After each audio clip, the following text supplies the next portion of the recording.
റബ്ബിൽ ആലമീൻ വസ്സലാത്തു വസ്സലാമു അലാ അഷ്റഫുൽ മുർസലീൻ വഅലാ ആലിഹി വസഹ്ബിഹി അജ്മഈൻ. അമ്മാ ബഅദ്. കേൾക്കാമല്ലോ അല്ലേ സഹോദരങ്ങളെ?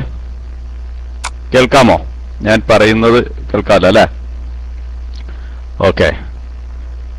നമ്മള് കുറെ നേരമായി അല്ലെങ്കിൽ കുറെ ദിവസങ്ങളായി ആകാംക്ഷയോടുകൂടി കാത്തിരുന്ന ഒരു സമയത്താണ് ഇപ്പോൾ ഉള്ളത്. നമുക്കറിയാം, ഇന്ന് പ്രവാസികൾക്കിടയിൽ ഏറ്റവും കൂടുതൽ ചർച്ച ചെയ്യുന്ന വിഷയം ഏതാണെന്ന് ചോദിച്ചാൽ ആരും പറയും അത് നിത്താക്കാത്ത് എന്നുള്ളതാണ്. അതിന്റെ അർത്ഥം എന്താണെന്നോ അതിന്റെ കാര്യങ്ങൾ എന്താണെന്നോ ഒന്നും അറിയാത്ത ആളുകൾ പോലും നിത്താക്കാത്ത് എന്ന് പറയും. അപ്പോ നാട്ടില് നിത്താക്കാത്തെന്ന് ബോർഡ് വെച്ചിട്ട് ചിക്കൻ സ്റ്റാൾ തുടങ്ങിയ ആളുകളുണ്ട്, ബസ്സിന് പേരിട്ടവരുണ്ട്. അപ്പോ ഇപ്പൊ പറഞ്ഞു വരുന്നത്, ഈ വിഷയവുമായി ബന്ധപ്പെട്ട് ധാരാളം സംശയങ്ങൾ, ധാരാളം ആശങ്കകൾ, ഇത് എന്താണെന്ന് അറിയാത്തതിന്റെ പ്രയാസങ്ങൾ ആളുകൾക്കിടയിലുണ്ട്. അപ്പൊ അത് കൃത്യമായി വിവരിച്ചുകൊണ്ട് എന്താണ് നിത്താക്കാത്തെന്നും എന്തിനാണ് എന്നുള്ളതും എന്താണ് അതിന്റെ മെച്ചവും അതിന്റെ ദോഷവും എന്നൊക്കെ ഉള്ള കാര്യങ്ങൾ കൃത്യമായി ഇവിടെ വിവരിക്കും ഇൻഷാ അല്ലാഹ്. അതിന് നമ്മെ സംബന്ധിച്ചിടത്തോളം കേരള ഇസ്ലാഹി ക്ലാസ് റൂം എല്ലാ മനുഷ്യരുമായി ബന്ധപ്പെടുന്ന എല്ലാ വിഷയങ്ങളും നമ്മൾ കൈകാര്യം ചെയ്യും. ഒരു ഇസ്ലാമിന്റെ ആ തനതായ മാർഗം, നബി സല്ലല്ലാഹു അലൈഹി വസല്ലമ കാണിച്ചു തന്ന ആ മാതൃക, അത് കൃത്യമായി പിൻപറ്റുക എന്നുള്ളതിന്റെ ഭാഗമായിട്ടാണ് ഇത്തരം കാര്യങ്ങൾ കൂടി സമൂഹവുമായി ബന്ധപ്പെട്ട വിഷയങ്ങൾ കൂടി കൈകാര്യം ചെയ്യുക എന്നുള്ളത് കൊണ്ടാണ് ഇത്തരം വിഷയങ്ങൾ നമ്മൾ എടുത്തിട്ടുള്ളത്. എന്തായാലും ഇന്ന് ഈ വിഷയം കൈകാര്യം ചെയ്യുന്നത് നമുക്ക് നമ്മള് ദമാമിലെ ഓരോ മലയാളിക്കും തികച്ചും ഒരു മുഖവരയുടെ ആവശ്യമില്ലാതെ, ഷാജി മതിലകം എന്ന് പറഞ്ഞാൽ മറ്റൊരു വിശദീകരണത്തിന്റെ ആവശ്യമില്ല. എന്നാലോ മറ്റുള്ള ആളുകളെ പോലെ ഞാൻ അദ്ദേഹവുമായി ബന്ധപ്പെട്ട് കുറെ കാലമായി ഞങ്ങൾ ഒന്നിച്ച് പ്രവർത്തിച്ചു വരുന്ന ഈ അദാലത്തുമായി ഇത്തരം വിഷയങ്ങളുമായി ബന്ധപ്പെട്ട് പ്രവർത്തിച്ചു വരുന്ന ഒരാളാണ്.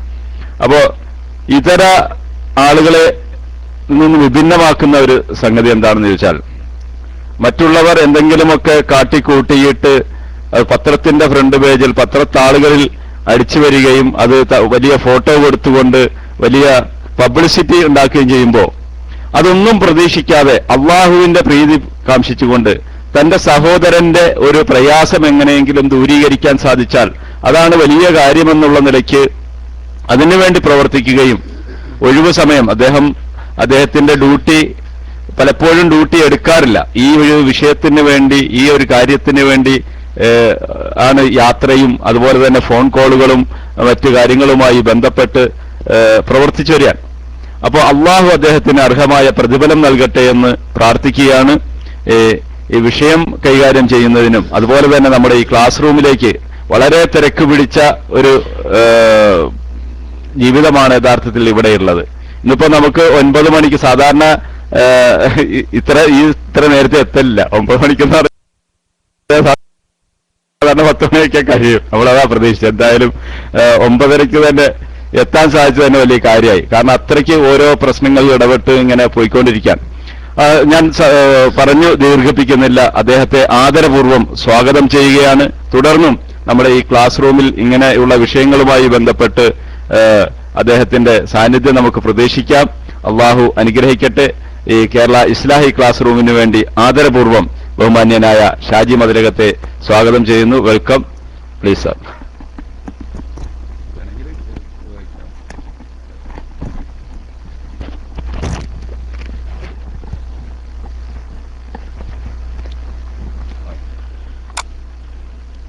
പ്രിയമുള്ള സഹോദരി സഹോദരന്മാരെ, അസ്സലാമു അലൈക്കും. ആദ്യമായി ഇങ്ങനെ പ്രവാസികളുടെ പ്രശ്നങ്ങളെക്കുറിച്ച് അല്ലെങ്കിൽ നിതാക്കാത്തിനെ കുറിച്ച് ഇങ്ങനെ നിങ്ങളുമായി സംസാരിക്കുവാൻ, അഭിസംബോധന ചെയ്യുവാൻ ഇങ്ങനെ ഒരു അവസരം തന്ന ദമാമിലെ കേരള ഇസ്ലാഹി സെന്ററിന്റെ എല്ലാ പ്രവർത്തകരോടും അനുഭാവികളോടും ഞാൻ എൻ്റെ അഗൈതവമായ കൃതജ്ഞത രേഖപ്പെടുത്തുന്നു. ഞാൻ മറ്റു ആമുഖമൊന്നും കൂടാതെ തന്നെ നമ്മുടെ വിഷയത്തിലേക്ക് വരികയാണ്. ആദ്യമായി നിദാക്കാത്തിനെ കുറിച്ച്, എന്താണ് നിദാക്കാത്ത് എന്നതിനെക്കുറിച്ച് സംസാരിച്ചതിന് ശേഷം നമുക്ക് നിങ്ങൾക്കുണ്ടാകുന്ന സംശയങ്ങൾ, അതുപോലെ മറ്റു വിഷയങ്ങൾ നമുക്ക് സംസാരിക്കാവുന്നതാണ്.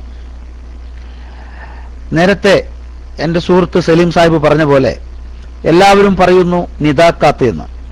യഥാർത്ഥത്തിൽ എന്താണ് നിദാക്കാത്ത്?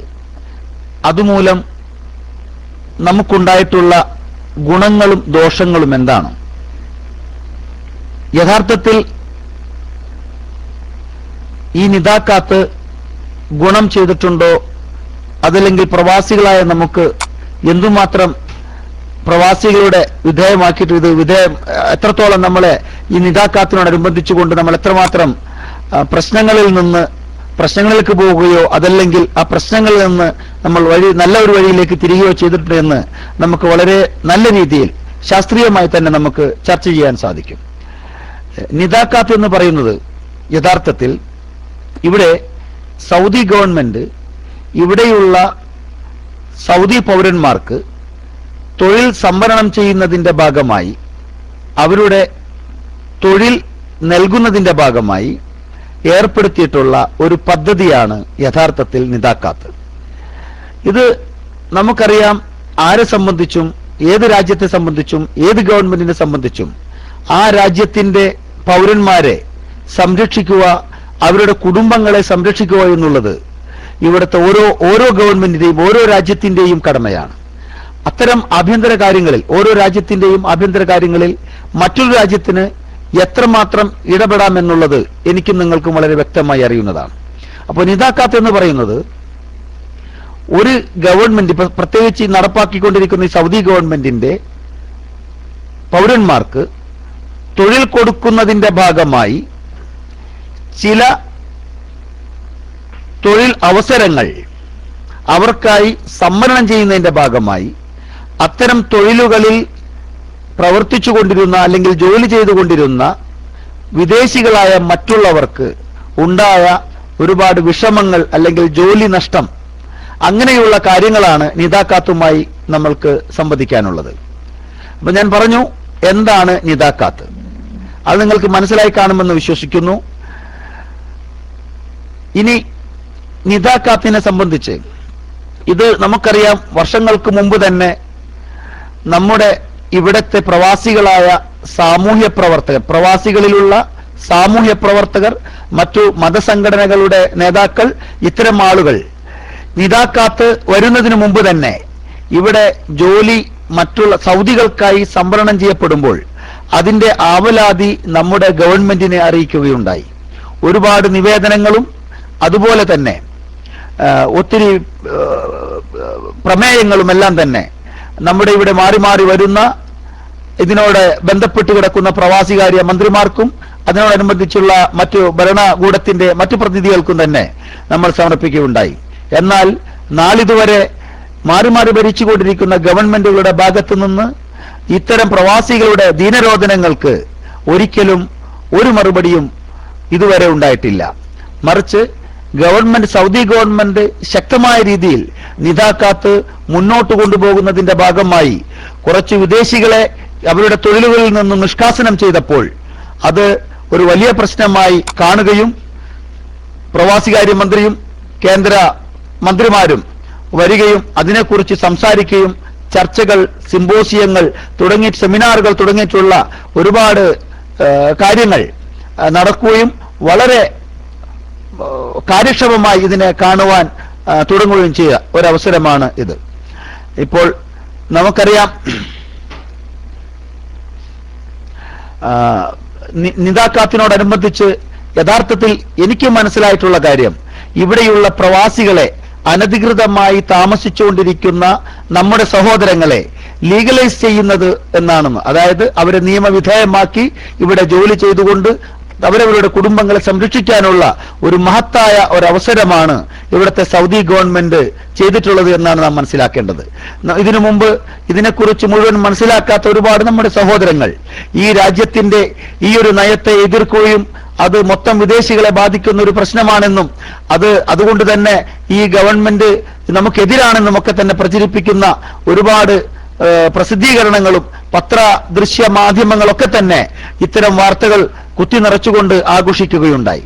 എന്നാൽ ഇത് യഥാർത്ഥത്തിൽ അതിന് പിന്നീട് അതിന്റെ യഥാർത്ഥ സ്വഭാവം എന്താണ്, അത് എന്താണ് അത് എന്ന് മനസ്സിലാക്കി വരുമ്പോൾ എല്ലാവർക്കും മനസ്സിലായിക്കൊണ്ടിരിക്കുന്നത് ഇത് നമ്മുടെ പ്രവാസികളെ വളരെ നല്ല രീതിയിൽ അവരവർ ചെയ്യുന്ന ജോലികളിൽ സ്ഥിരമായി ജോലി ചെയ്യുവാനും തങ്ങളുടെ കുടുംബങ്ങൾക്ക് വേണ്ട സംരക്ഷണം നൽകുവാനും പാകപ്പെടുത്തുന്ന ഒരു നല്ല നിയമമായി മാറുകയും അനധികൃതമായി വളരെ വർഷങ്ങളോളം കഷ്ടപ്പെട്ടുകൊണ്ട് നാട്ടിൽ പോകാൻ കഴിയാതെ ഇവിടെ കിടന്നുഴലുന്ന ഒരുപാട് സഹോദരങ്ങൾക്കും സഹോദരിമാർക്കും ഇവിടെ നിന്ന് നല്ല രീതിയിൽ മറ്റ് ശിക്ഷകളൊന്നും കൂടാതെ തന്നെ ജയിൽവാസമൊന്നും ഇല്ലാതെ തന്നെ യാതൊരുവിധ ചെലവുകളുമില്ലാതെ തന്നെ അവർക്ക് നാട്ടിലേക്ക് സ്വന്തം നാടുകളിലേക്ക് തിരിച്ചു പോകാനുള്ള മഹത്തായ ഒരു അനുഗ്രഹമാണ് ഈ ഒരു നിയമമെന്ന് അല്ലെങ്കിൽ ഇപ്പോൾ ഈ നിദാക്കാത്ത് പദ്ധതി മൂലം ഉണ്ടായിട്ടുള്ളതെന്ന് നമുക്ക് വ്യക്തമായി പറയാൻ പറ്റും.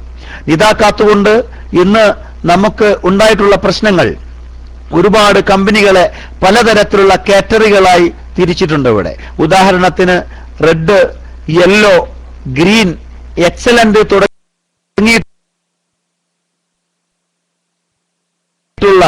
ഇത്തരം ഒരുപാട് മാറ്റപ്പെടുന്ന കമ്പനികൾ, ഉദാഹരണത്തിന് റെഡ് കാറ്റഗറിയിൽ പെടുന്ന കമ്പനികൾക്ക് അവർ സമയം കൊടുത്തിട്ടുണ്ടായിരുന്നു. എന്റെ ഓർമ്മ ശരിയാണെങ്കിൽ കഴിഞ്ഞ കൊല്ലം ഫെബ്രുവരി 22 വരെ അവർ വീണ്ടും സമയം നീട്ടി കൊടുത്തിട്ടുണ്ടായിരുന്നു. അവർക്ക് റെഡിൽ ആയിട്ടുള്ള കമ്പനികൾക്ക് ആ കമ്പനിക്ക് ഉള്ള തൊഴിലാളികളുടെ അനുപാതം അനുസരിച്ചുകൊണ്ട് സൗദി പൗരന്മാര് വേണ്ട തരത്തിൽ ആ കമ്പനികളിലേക്ക് ജോലിക്ക് വെക്കുകയും അതുമൂലം ആ കമ്പനിയെ ഗ്രീൻ അല്ലെങ്കിൽ എക്സലന്റ് എന്ന കാറ്റഗറിയിൽ പെടുത്തിക്കൊണ്ട് ഇവിടുത്തെ ഗവൺമെന്റ് സംരക്ഷിക്കുന്ന ഒരു സമയം അല്ലെങ്കിൽ അവർക്ക് ജോലി കൊടുത്തുകൊണ്ട് അതിലുള്ള തൊഴിലാളികളുടെ കുടുംബങ്ങളെ വിദേശികളായാലും സ്വദേശികളായാലും അവരുടെ കുടുംബങ്ങളെ സംരക്ഷിക്കാനുള്ള ഒരവസരം ഈ ഗവൺമെന്റ് കൊടുത്തിട്ടുണ്ടായിരുന്നു. ആ അവസരം ശരിയായ വിധത്തിൽ യൂട്ടിലൈസ് ചെയ്യാതെ ഉപയോഗിക്കാതെ വന്ന ഒരുപാട് കമ്പനികളും ചെറുകിട വൻകിട വ്യവസായ കമ്പനികളൊക്കെ തന്നെയാണ് ഇപ്പോൾ നിദാക്കാത്തിന് ഇരയായിട്ടുള്ളതെന്ന് നമുക്ക് നിസ്സംശയം പറയാം. അങ്ങനെ ഇരയായിട്ടുള്ള കമ്പനികൾ അവർക്ക് സൗദികളെ വെക്കുവാൻ കഴിയാത്തൊരവസരത്തിൽ അവരുടെ കമ്പനികളെ കരിമ്പട്ടികയിൽ പെടുത്തുകയും അത്തരം കരിമ്പട്ടികയിലുള്ള കമ്പനികളുടെ താഴേക്കിടയിൽ ജോലി ചെയ്യുന്ന തൊഴിലാളികൾക്ക്, വിദേശികളായിട്ടുള്ള തൊഴിലാളികൾക്ക് അവരുടെ തൊഴിൽ അനുസരിച്ച് അവർ ചെയ്യാൻ പഠിച്ചിട്ടുള്ള തൊഴിലനുസരിച്ച് മാറി മറ്റൊരു കമ്പനിയുടെ കീഴിൽ തൊഴിൽ ചെയ്യുവാനുള്ള ഒരു സുവർണാവസരം കൂടിയാണ് നിദാക്കാത്തുകൊണ്ട് നമുക്ക് വന്ന് ഭവിച്ചിട്ടുള്ളത് എന്ന കാര്യം നമ്മൾ മറക്കരുത്. ഇപ്പോൾ ഈ ഗവൺമെന്റിനെ കുറ്റം പറഞ്ഞിരുന്ന ഒരുപാട് ആളുകളോട് ഒരു എളിയ സാമൂഹ്യ പ്രവർത്തകൻ എന്ന നിലയിൽ ഇതിനെക്കുറിച്ച് നമ്മൾ വളരെയധികം ക്ലാസുകളിലൂടെയും വ്യക്തിപരമായിട്ടുള്ള സംസാരങ്ങളിലൂടെയും ഒക്കെ നമ്മൾ പറഞ്ഞു കൊടുത്തിട്ടുണ്ടായിരുന്നു. അതുകൊണ്ട് തന്നെ ഒരു പരിധിവരെ അത്തരം ഇപ്പോൾ ഈ ഗവൺമെന്റിനെ വിമർശിക്കുന്ന ഒരു രീതി ഇപ്പോൾ നിർത്തിവച്ചിരിക്കുകയാണ്.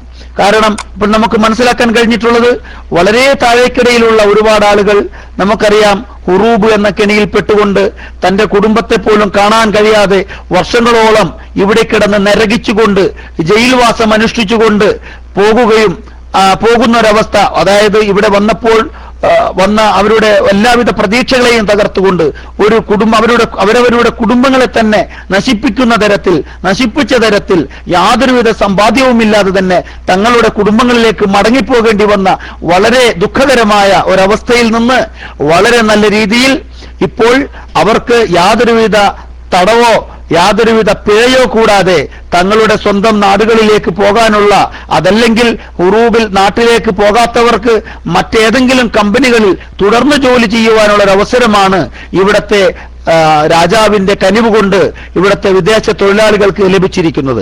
അത് ആദ്യമായി തന്നെ ഞാൻ പറയട്ടെ, നമ്മുടെ എല്ലാവിധ സഹോദരങ്ങളും അത് വളരെ നല്ല രീതിയിൽ ഉപയോഗിച്ചുകൊണ്ട്, ഇനി നമുക്കറിയാം വളരെ കുറച്ച് 43-44 ദിവസങ്ങളെ ബാക്കിയുള്ളൂ. വളരെയധികം ശ്രമകരമായ ഒരു ജോലിയാണ് നമുക്ക് നടത്താനുള്ളത്.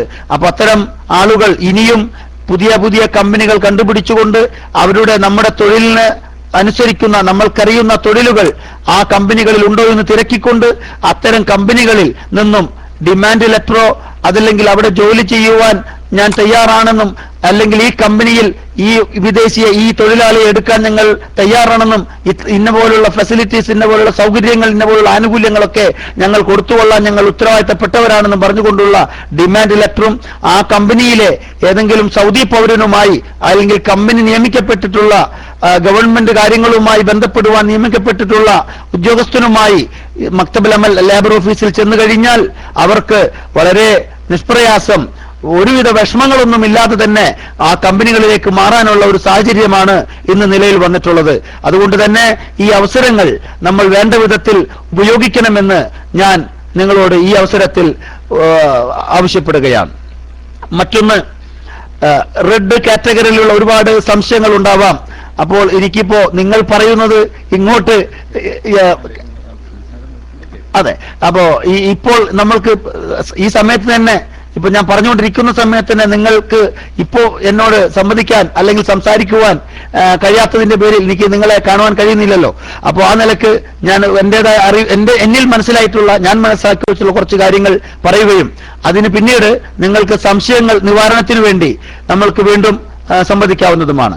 ഞാൻ പറയട്ടെ, റെഡ് കാറ്റഗറിയിൽപ്പെട്ട ആളുകൾക്ക് ഉള്ള സംവിധാനങ്ങൾ, നമുക്ക് അനുവദിക്കപ്പെട്ടുള്ള കാര്യങ്ങൾ, ഏതെങ്കിലും കമ്പനികളിൽ തുടർന്ന് ജോലി ചെയ്യുവാൻ ആഗ്രഹിക്കുന്നവർ അവരവരുടെ ജോലിക്കനുസരിച്ച് ഏതെങ്കിലും കമ്പനികളിൽ തങ്ങൾക്ക് അനുസരിച്ച ജോലികൾ കണ്ടെത്തുകയും ആ കമ്പനിയോട് റിക്വസ്റ്റ് ചെയ്തുകൊണ്ട് ആ കമ്പനിയിൽ നിന്നൊരു ഡിമാൻഡ് ലെറ്റർ സമ്പാദിച്ചുകൊണ്ട് ആ കമ്പനിയുടെ സൗദി പൗരനുമായി ആ കമ്പനിക്ക് ഗവൺമെന്റ് സ്ഥാപനങ്ങളുമായി ഇടപെടാനുള്ള ഔദ്യോഗിക സ്ഥാനം കൊടുത്തിട്ടുള്ള ഉദ്യോഗസ്ഥന്മാരുമായി ഞാൻ നേരത്തെ പറഞ്ഞ പോലെ ലേബർ ഓഫീസിൽ ചെന്നാൽ അവർക്ക് മക്തബുൽ അമലിൽ നിന്ന് അപ്രൂവൽ നൽകുകയും ആ അപ്രൂവൽ അനുസരിച്ച് ജവാസാത്തിൽ നിന്ന് അവർക്ക് അവരുടെ വിസ പുതിയ കമ്പനികളിലേക്ക് ട്രാൻസ്ഫർ ചെയ്യപ്പെടുകയുമുള്ള ഒരവസ്ഥയാണ് ഇപ്പോഴുള്ളത്.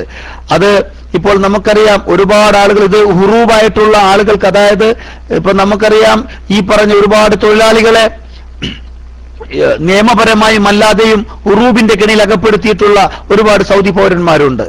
നമ്മൾ ഇപ്പോഴും ജോലി ചെയ്തുകൊണ്ടിരിക്കുക തന്നെ ഉറൂബാക്കപ്പെട്ട വിഷയം അറിയാതെ ഇപ്പോഴും തന്റെ സ്പോൺസറുടെ അണ്ടറിൽ ജോലി ചെയ്തിരിക്കുന്ന ഒട്ടനവധി സഹോദരങ്ങളെ ഞാൻ കണ്ടിട്ടുണ്ടായിരുന്നു.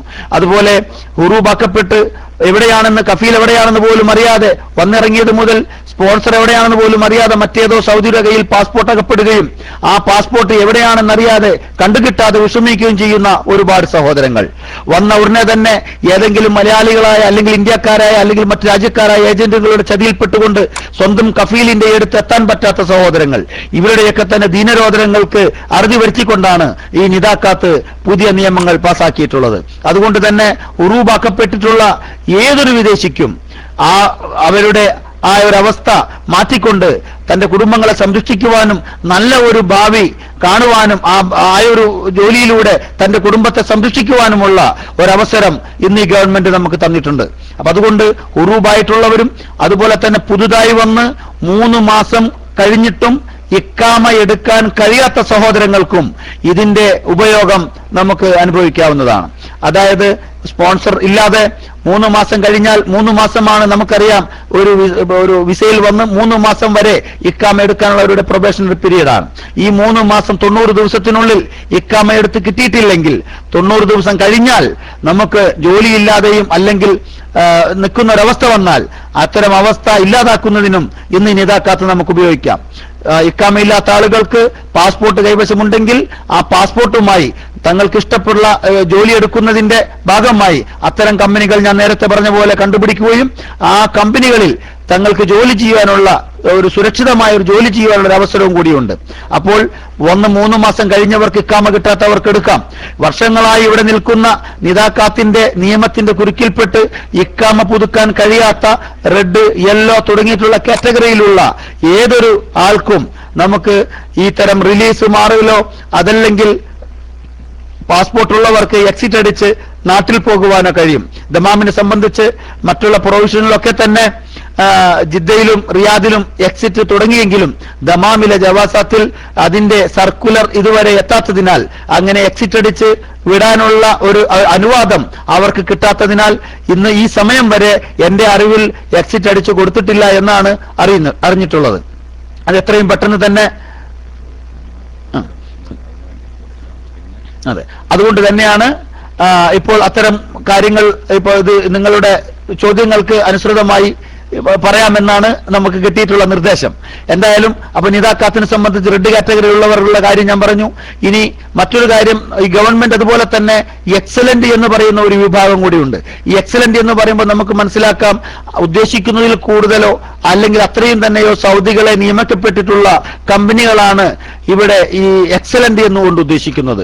50%-ലേറെയോ അതല്ലെങ്കിൽ ആ കമ്പനിയുടെ തൊഴിലാളികളുടെ റേഷ്യോ അനുപാതം അനുസരിച്ചുകൊണ്ട് സൗദികളെ നിയമിക്കപ്പെട്ടിട്ടുള്ള കമ്പനികളാണ് എക്സലന്റ് കമ്പനികൾ എന്നറിയപ്പെടുന്നത്. അവർക്ക് റെഡിലേക്കുള്ള കമ്പനികൾക്ക് കരിമ്പട്ടികയിൽപ്പെടുത്തി എന്നതുപോലെ തന്നെ എക്സലന്റ് എന്ന് വിശേഷിപ്പിക്കപ്പെടുന്ന കമ്പനികൾക്ക് ഗവൺമെന്റ് കൂടുതൽ ആനുകൂല്യങ്ങൾ കൊടുത്തിട്ടുണ്ട് എന്നുള്ള കാര്യം നമ്മൾ വിസ്മരിച്ചുകൂടാ. അത്തരം കമ്പനികൾക്ക് അവരുടെ സക്കാത്ത് അടക്കുവാൻ 6 മാസത്തോളം കാലം തന്നെ നീട്ടിക്കൊടുക്കുകയും ഘട്ടം ഘട്ടമായി അടക്കുവാനുള്ള സംവിധാനം ഏർപ്പെടുത്തുകയും ഏത് തൊഴിലാളികളെയും യാതൊരു ഉപാധികളും ഇല്ലാതെ റിക്രൂട്ട് ചെയ്യുവാനുള്ള ഒരവസ്ഥ ഉണ്ടാക്കുകയും ഏത് പ്രൊഫഷനിലും ജോലി എടുക്കുവാനുള്ള ഏത് പ്രൊഫഷൻ അനുവദിച്ചു കൊടുക്കുന്ന വിസകൾ അവർക്ക് എടുക്കുവാനുമുള്ള ഒരു സംവിധാനം ഈ എക്സലന്റ് കാറ്റഗറിക്കാർക്ക് ഇവിടുത്തെ ഗവൺമെന്റ് അനുവദിച്ചു കൊടുത്തിട്ടുണ്ട്. മറ്റൊന്ന് നമുക്കറിയാം, ഇപ്പോ ഈ ഗ്രീനിൽ തന്നെ മൂന്ന് തരത്തിലുള്ള ഗ്രീനാണ് അവർ പ്രദർശിപ്പിക്കുന്നത്. നമുക്കറിയാം ഇപ്പോൾ ഒരുപാട് ആളുകൾ ഇക്കാമ എടുക്കാൻ പറ്റാത്ത ഗ്രീനിലുള്ള ആളുകളുണ്ട്. ഈ ഗോസി നമുക്കറിയാം, ഗോസിയിൽ 3 പ്രാവശ്യമെങ്കിലും 3 മാസമായിട്ടുള്ള മാസം തോറുമുള്ള പൈസ അടക്കാതിരുന്നാൽ അതാണ് അവർ ഈ ലേബർ ഓഫീസിൽ എത്ര തന്നെ പ്രശ്നങ്ങൾ നമ്മൾ പരിഗണിച്ച് 100% ഒക്കെ ആയാലും ഗോസിയിൽ 10 റിയാൽ പോലും അടക്കാൻ ബാക്കിയുണ്ടെങ്കിൽ അത് ഗ്രീൻ ആവേണ്ട ആ ഒരു കാറ്റഗറി റെഡായി തന്നെ കിടക്കുമെന്നുള്ള കാര്യം മനസ്സിലാക്കണം.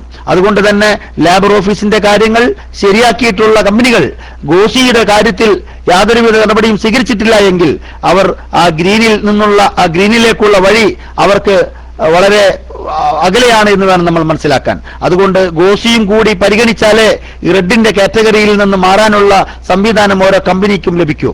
അപ്പോൾ ഈ ഇക്കാമ പുതുക്കുവാൻ മാത്രം ഫെസിലിറ്റീസ് കൊടുക്കുന്ന ഗ്രീനിലെ ഏറ്റവും താഴേക്കുള്ള ഒരു ലോ ലിമിറ്റ് ഉണ്ട്. അതിനുശേഷം വിസകൾ എടുക്കാവുന്ന ഒരു ലിമിറ്റ് ഉണ്ട്. അതിനുശേഷം ഓർഡിനറി ഗ്രീൻ എന്നുള്ള ഒരു ഇതാണ് കൊടുക്കുന്നത്. അങ്ങനെ 3 ഗ്രീൻ കാറ്റഗറി നമുക്ക് മനസ്സിലാക്കാൻ കഴിഞ്ഞിട്ടുള്ളത്. ഇനി വൈറ്റ് കാറ്റഗറി എന്ന് പറയുമ്പോൾ നമുക്കറിയാം, വളരെ കുറവ് ആളുകളുള്ള ചില കമ്പനികൾ, അതായത് 9-ൽ കുറവ് ആളുകളെ കാണിച്ചിട്ടുള്ള കമ്പനികളാണ് വൈറ്റ് കാറ്റഗറി എന്ന് നമുക്ക് മനസ്സിലാക്കാൻ കഴിഞ്ഞിട്ടുള്ളത്. ഈ വൈറ്റ് കാറ്റഗറിയിലുള്ളവർക്ക് അവരുടെ അനുപാതികമായിട്ടുള്ള സൗദികളെ വെക്കാത്തിടത്തോളം കാലം അത് അവർ ടൈം കൊടുത്തിട്ടുണ്ടായിരുന്നു. അതുകൊണ്ട് തന്നെ അത്തരം ചെറുകിട കമ്പനികൾ വേണ്ട എന്ന് തന്നെയാണ് സൗദി ഗവൺമെന്റിന്റെ നിർദ്ദേശം. അതുകൊണ്ട് തന്നെ ആ കമ്പനികൾക്ക് നേരത്തെ തന്നെ ഗവൺമെന്റ് നിർദ്ദേശം കൊടുത്തു കഴിഞ്ഞു. ഇത്തരം കമ്പനികളെല്ലാം തന്നെ അവരുടെ എല്ലാവിധ ലൈസൻസുകളും ബലദിയ തുടങ്ങിയിട്ടുള്ള എല്ലാവിധ ലൈസൻസുകളും ക്യാൻസൽ ചെയ്തുകൊണ്ട് അവരുടെ തൊഴിലാളികളെ നാട്ടിലേക്ക് തിരിച്ചുവിടണമെന്നും അതല്ലെങ്കിൽ അവർക്ക് റിലീസ് കൊടുക്കുവാനുള്ള സൗകര്യം ചെയ്തു കൊടുക്കണമെന്നും ഗവൺമെന്റ് നിർദ്ദേശിക്കുകയുണ്ടായി. അപ്പൊ ഇതാണ് നമ്മൾക്ക് പറയാനുള്ള 3 തരം കാറ്റഗറി. ഇനി ഇത്തരം ഈ നിതാക്കാത്തിന്റെ ഏറ്റവും പ്രധാനപ്പെട്ട കാതലായ ചില കാര്യങ്ങളാണ് ഞാൻ നിങ്ങളോട് പറഞ്ഞിട്ടുള്ളത്. ഇതിൽ ഏതെങ്കിലും തരത്തിലുള്ള സംശയങ്ങൾ ഇനി ഈ കാറ്റഗറിയിൽ കഴിഞ്ഞാൽ ഓരോരുത്തർക്കും മനസ്സിൽ തോന്നുന്ന എന്തെങ്കിലും സംശയങ്ങൾ ഉണ്ടെങ്കിൽ നിങ്ങൾക്ക് ചോദിക്കുവാനുള്ള അവസരമാണ്. അതുകൊണ്ട് എല്ലാവരും വളരെ ഒരാൾ ചോദിച്ച ചോദ്യം വീണ്ടും ചോദിക്കാതിരിക്കാൻ ശ്രമിക്കണം. കാരണം നമ്മുടെ സമയവും നിങ്ങളുടെ സമയവും വിലപ്പെട്ടതാണ്. അതുകൊണ്ട് മനസ്സിലായിട്ടുള്ള കാര്യങ്ങൾ അത് തന്നെ നമ്മൾക്ക് വീണ്ടും ചോദിക്കുമ്പോൾ നമ്മുടെ അത്രയും സമയവും നഷ്ടമാണ്. അതുകൊണ്ട് തന്നെ വളരെ വിലപ്പെട്ട വളരെയധികം സംശയങ്ങൾ ഒരുപാട് ദൂരീകരിക്കേണ്ട ചോദ്യങ്ങൾ മാത്രം ചോദിക്കണമെന്ന് വിനീതമായി അപേക്ഷിച്ചുകൊണ്ട് എന്റെ ഈ ചെറിയ നിങ്ങളോടുള്ള ഈ ഒരു സംബോധന അല്ലെങ്കിൽ ഒരു പ്രസംഗം ഞാൻ നിർത്തുകയാണ്. അസ്സലാമു അലൈക്കും.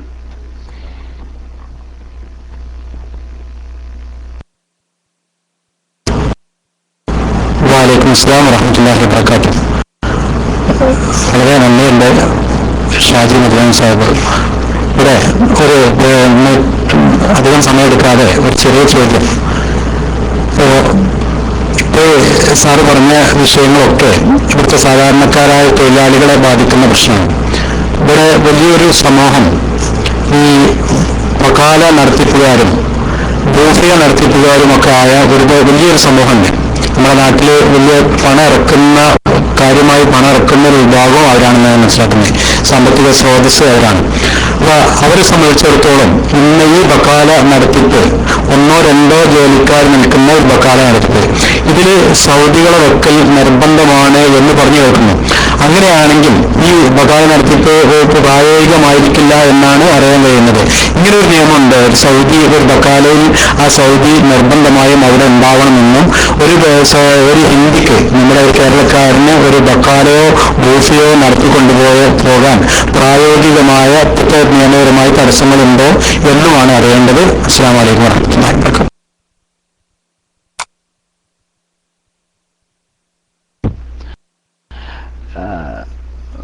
എന്തായാലും ഇത് ഒരുപാട് ആളുകൾ ചോദിച്ച ചോദ്യമാണ്.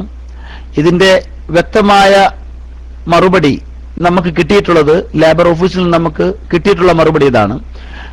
ബാർബർ ഷോപ്പ്, ബക്കാല, ബൂഫിയ തുടങ്ങിയിട്ടുള്ള 1-2 ആളുകൾ മാത്രം ജോലി ചെയ്യുന്ന സ്ഥാപനങ്ങളിൽ പോലും ഒരു സൗദി പൗരൻ ഉണ്ടായിരിക്കണമെന്ന് നിർബന്ധമാണ്. അതാണ് തൊഴിൽകാര്യ വകുപ്പ് നിർദ്ദേശിച്ചിട്ടുള്ളത്. അതുകൊണ്ട് തന്നെ ചെറിയ ചെറിയ ഇത്തരം ബക്കാലകളും ബൂഫിയകളും ഈവൻ ബാർബർ ഷോപ്പ് വരെ സൗദികളെ നിയമിച്ചുകൊണ്ട് വേണം തുടങ്ങണമെന്നുള്ള ഈ നിർദ്ദേശത്തെ തുടർന്ന് ഒരുപാട് നമ്മുടെ പ്രവാസികളായ നമ്മുടെ സഹോദരങ്ങൾ ഇത്തരം കാര്യങ്ങൾ ഒഴിവാക്കാൻ തയ്യാറായി നിൽക്കുന്നു എന്നുള്ളതാണ് മനസ്സിലാക്കാൻ കഴിഞ്ഞിട്ടുള്ളത്. നിയമവശം ഇത് തന്നെയാണ്. ഒരു സൗദിയെങ്കിലും അറ്റ്ലീസ്റ്റ് ആ കടയിൽ ഉണ്ടായിരിക്കണമെന്ന് തന്നെയാണ് തൊഴിൽകാര്യ വകുപ്പ് നിർദ്ദേശിച്ചിട്ടുള്ളത്.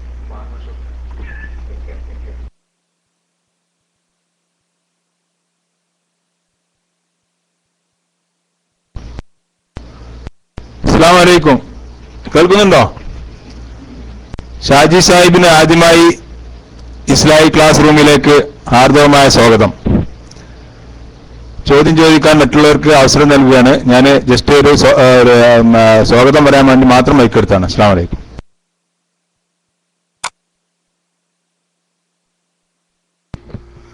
ഹലോ, അസ്സലാമു അലൈക്കും വറഹ്മത്തുള്ളാഹി. നമ്മുടെ CP ഇബ്രാഹിം സാഹിബ് ഷാജി മതിലകം നമ്മുടെ ക്ലാസ് റൂമിൽ വന്ന ആ സന്തോഷം പ്രകടിപ്പിച്ചുകൊണ്ടാണ് അദ്ദേഹത്തിന് വീണ്ടും സ്വാഗതം ഓതിയത്. ഏതായിരുന്നാലും വളരെ സന്തോഷമുണ്ട്. ഇങ്ങനെ ജീവിതഗന്ധിയായിട്ടുള്ള ഒട്ടേറെ പ്രവാസി മലയാളികളെ ബാധിക്കുന്ന ഒരു പ്രശ്നം നമ്മുടെ ക്ലാസ് റൂമിൽ ചർച്ച ചെയ്യുന്നു. അതിലെ പ്രമുഖ സാമൂഹ്യ പ്രവർത്തകനായ ഷാജി മതിലകം വന്നത്. എനിക്ക് ചോദിക്കാനുള്ളത്, ഇപ്പോ ഞാനൊക്കെ ഇവിടെ ജോലി ചെയ്യുന്ന ഈ സ്ഥലത്ത് നമ്മോട് ബന്ധപ്പെടുന്ന ഒരുപാട് ആളുകൾ ഈ ലേഡീസ് മാർക്കറ്റ് പറഞ്ഞൊരു മാർക്കറ്റ് ഉണ്ട് ഇവിടെ.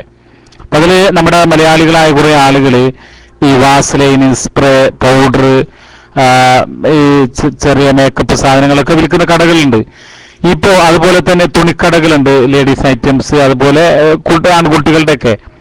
ഇവിടെയൊക്കെ എല്ലായിടത്തും ഉണ്ട് ലേഡീസ് മാർക്കറ്റ് ഉണ്ടായിരിക്കാം. എന്റെ ചോദ്യം എന്താണെന്ന് വെച്ചാല്, ഈ തൊഴിലാളികൾക്ക് ഇപ്പൊ ഇവിടെ ഒരു 4-5 കടകള് അതിന്റെ ചില ഭാഗങ്ങൾ ഇങ്ങനെ മറച്ചുകൊണ്ട് ലേഡീസ് മാത്രം പ്രവേശിക്കുക എന്നുള്ളതൊക്കെ എഴുതിയിട്ടുണ്ട്. അത് ഈ തൊഴിലാളികൾക്ക് ഇനി പ്രശ്നമാകുമോ, അവര് നിർത്തി പോകേണ്ടി വരുമോ, എന്താണ് അതുമായി ബന്ധപ്പെട്ട് എന്നൊന്ന് പറഞ്ഞാൽ തിരക്കിടില്ല. അസ്സലാമു അലൈക്കും. നമുക്ക് മനസ്സിലാക്കാൻ കഴിഞ്ഞിട്ടുള്ളത്, നിർദ്ദേശിക്കപ്പെട്ടുള്ള നിയമം ഇതാണ്: ഒരാളുള്ളൂവെങ്കിലും സൗദി വേണമെന്നുള്ളതാണ്. അത് എന്ത് കടയായാലും അവരുടെ നിയമത്തിനനുസൃതമായിട്ടേ അവർ പറയൂ എന്നുള്ളതും ചെയ്യൂ എന്നുള്ളതുമാണ് നമുക്ക് മനസ്സിലാക്കാൻ കഴിഞ്ഞുള്ളത്. വാസലൈൻ വിറ്റാലും അല്ലെങ്കിൽ കോസ്മെറ്റിക്സ് വിറ്റതാലും ഇപ്പൊ നമുക്കറിയാം, ഇപ്പൊ അവര് ലേഡീസ് ഒരു വിങ്ങിനെ തന്നെ അല്ലെങ്കിൽ അവർക്ക് ട്രെയിൻ ചെയ്തുകൊണ്ടിരിക്കുകയാണ്. വനിതകളെ ലേഡീസ് മാർക്കറ്റുകളിൽ മുഴുവനായും വനിതകളെ നിർത്തുവാനുള്ള ഒരു പരിപാടിയാണ് ഇപ്പൊ അടുത്തതായി അവർ ആസൂത്രണം ചെയ്യാനിരിക്കുന്നത്. അതിൽ കുറെയൊക്കെ നടപ്പാക്കി കഴിഞ്ഞ് നമുക്കറിയാം. പക്ഷേ ഇത്തരം കടകളിൽ, അതായത് സ്ത്രീകളുടെ ജീവിതവുമായി ബന്ധപ്പെട്ടിട്ടുള്ള എല്ലാവിധ വസ്തുക്കളും വിൽക്കുന്നതിനും വാങ്ങുന്നതിനൊക്കെയായിട്ടുള്ള എല്ലാവിധ ക്രയവിക്രയങ്ങൾക്കും സ്ത്രീകൾ തന്നെ ആയിരിക്കുമെന്നുള്ളതാണ് അടുത്തൊരു നിയമം ഇവിടെ വളരെ നല്ല രീതിയിൽ പ്രാബല്യത്തിൽ വരാൻ പോകുന്നു എന്നുള്ളതാണ് നമ്മുടെ അറിവ്.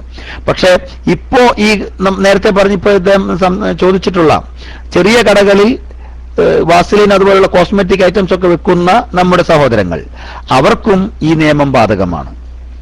അതായത് ഒരു കടയിൽ, ഒരു ലൈസൻസ് ഉള്ള ഒരു കടയിൽ ഒരാൾക്ക് നിൽക്കാവുന്ന കടയിലും സൗദി വേണമെന്നുള്ളതാണ്. അതാണ് നമ്മൾ അറിഞ്ഞിട്ടുള്ള നിയമം.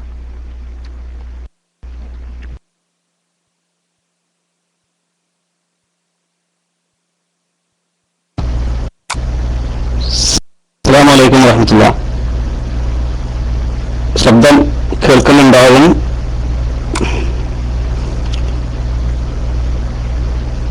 ആദ്യമായി ബഹുമാനായ ഷാജി മദലകൻ സാറിനോടുള്ള നന്ദി അറിയിക്കുകയാണ്. ഇപ്പോൾ ആനുകാലികമായി സൗദി അറേബ്യയിൽ പ്രത്യേകം ചർച്ച ചെയ്തുകൊണ്ടിരിക്കുന്ന ഈ വിഷയത്തിൽ ഉൾക്കാഴ്ച ഉണ്ടാക്കുന്ന, അറിവ് പകരുന്ന ഒരു ചർച്ച അതിന് നേതൃത്വം കൊടുത്തതിൽ, അതിന് അങ്ങ് സമയം കണ്ടെത്തിയതിൽ പ്രത്യേകം നന്ദി അറിയിക്കുന്നു. അതോടൊപ്പം എനിക്ക് ചോദിക്കാനുള്ളൊരു ചോദ്യം, ഇപ്പോ ഹൗസ് ഡ്രൈവർ വിസയിലുള്ള ആളുകൾ അവരുടെ പ്രൊഫഷൻ മാറ്റിക്കഴിഞ്ഞാൽ മാത്രമാണ് മറ്റെന്തെങ്കിലും കമ്പനികളിലേക്ക് അവർക്ക് ജോലി ചെയ്യാൻ പറ്റുള്ളൂ. ഈ പ്രൊഫഷൻ മാറ്റുന്ന സമയത്ത്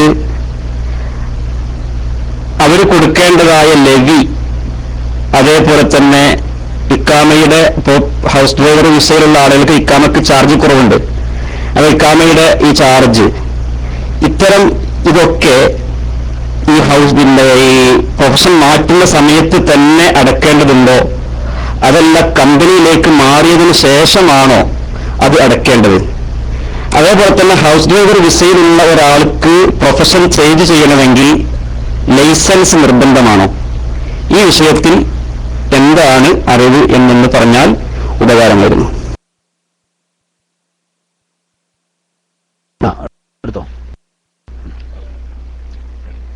ഹൗസ് ഡ്രൈവർമാരെ സംബന്ധിച്ച് അവരുടെ ആദ്യമായി പ്രൊഫഷൻ ചേഞ്ച് ചെയ്യണമെന്നില്ല. അവർ ആദ്യമായി ഓൺലൈനിൽ തന്നെ റിലീസ് ചേഞ്ച് ചെയ്യാനുള്ള ഒരു സംവിധാനമാണ് ആദ്യമുള്ളത്. അതായത് ഇപ്പൊ നമുക്കറിയാം, ഹൗസ് ഡ്രൈവർമാരുടെ വിസ കാലാവധി ഉള്ളവരാണെങ്കിൽ അവർക്ക് ഉടനെ തന്നെ, അല്ലെങ്കിലും അവർക്ക് പുതിയ കമ്പനിയിൽ ജോലി ചെയ്യാനുള്ള കമ്പനിയെ കണ്ടുപിടിച്ചുകൊണ്ട് ആ കമ്പനിയുടെ ഔദ്യോഗിക സ്ഥാനത്തിരിക്കുന്ന ആളുമായി ഡിമാൻഡ് ലെറ്ററുമായി ചെന്നു കഴിഞ്ഞാൽ, ഞാൻ നേരത്തെ പറഞ്ഞ പോലെ അവർക്ക് കമ്പനിയിലേക്ക് ട്രാൻസ്ഫർ ചെയ്യാം. അതിനുശേഷം അവർക്ക് പ്രൊഫഷൻ ചേഞ്ച് ചെയ്താൽ മതി.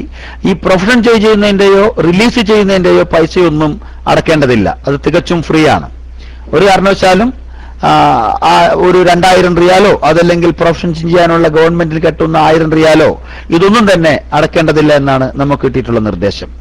മറിച്ച് ഇത് കഴിഞ്ഞതിന് ശേഷമുള്ള, ഇപ്പോൾ ഇക്കാമ നിലവിൽ ഡേറ്റ് ദിവസങ്ങളുള്ള അല്ലെങ്കിൽ എക്സ്പയർ ആവാത്ത ആളുകളെ സംബന്ധിച്ച് അവർ എപ്പോൾ പുതുക്കുന്നുവോ, ആ കമ്പനിയിൽ ചേർന്നതിന് ശേഷം എപ്പോൾ പുതുക്കുന്നുവോ, പ്രൊഫഷൻ ചേഞ്ച് ചെയ്തതിനു ശേഷം അവർ ലെവി അടക്കേണ്ടി വരും. ഇനി ഇതാക്കാത്തതുമായി ബന്ധപ്പെട്ടുകൊണ്ട് ഇത്ര ദിവസത്തിനുള്ളിൽ ആരൊക്കെ ഈ കമ്പനിയിലേക്ക് മാറുന്നുവോ, ഈ പറഞ്ഞ കുറഞ്ഞ ടൈമിനുള്ളിൽ ഏതൊക്കെ പ്രൊഫഷൻ ചേഞ്ച് ചെയ്യുന്നുവോ, ഏതൊക്കെ കമ്പനിയിലേക്ക് മാറുന്നുവോ, അവരൊക്കെ തന്നെ 1 റിയാൽ പോലും ചിലവാക്കാതെ തന്നെ അവർക്ക് ഇത്തരം നിയമ നടപടികൾക്ക് വിധേയമാവുന്നതാണ്. അതായത് 2000 റിയാല് ലൈസൻസ്, ഈ തനാസിലിന് റിലീസിന് വേണ്ടി ചേഞ്ച് ഓഫ് സ്പോൺസർഷിപ്പ്, അതിന് 2000 റിയാൽ അടക്കേണ്ടി വരില്ല. പ്രൊഫഷൻ ചേഞ്ച് ചെയ്യുന്നതിന് വേണ്ടി നമ്മൾ സാധാരണ നിലക്ക് ലേബർ ഓഫീസിൽ കെട്ടേണ്ടി വരുന്ന 1000 റിയാൽ അതും കെട്ടേണ്ടതില്ല എന്ന് അറിയിക്കുന്നു.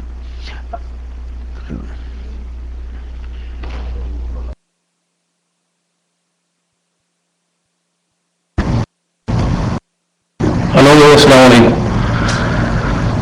ഞാൻ ചോദ്യത്തിലേക്ക് നടക്കുകയാണ്. എൻ്റെ സുഹൃത്ത് ചോദിക്കാൻ ആവശ്യപ്പെട്ട ചോദ്യം കൊണ്ടാണ്.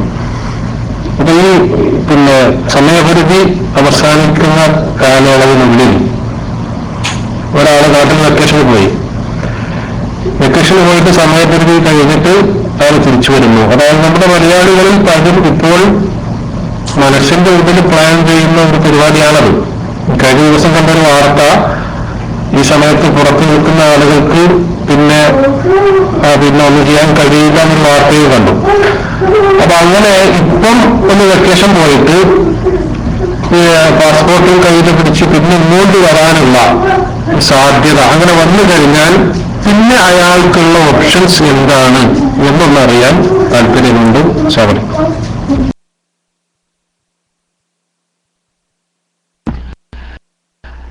ഈ പറഞ്ഞ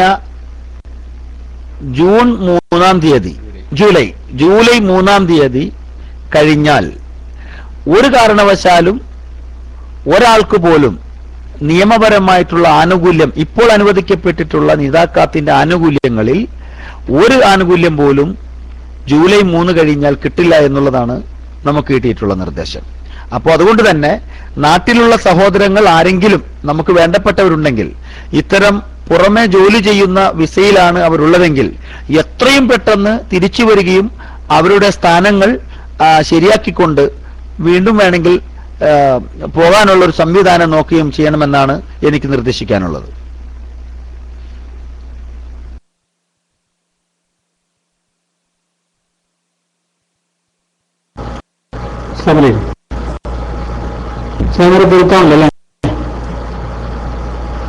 ഷാജി സാർ പറഞ്ഞു പ്രൊഫഷൻ മാറുന്നതിന് വേണ്ടി 1000 റിയാൽ പോലും കൊടുക്കേണ്ടതില്ലാണ്.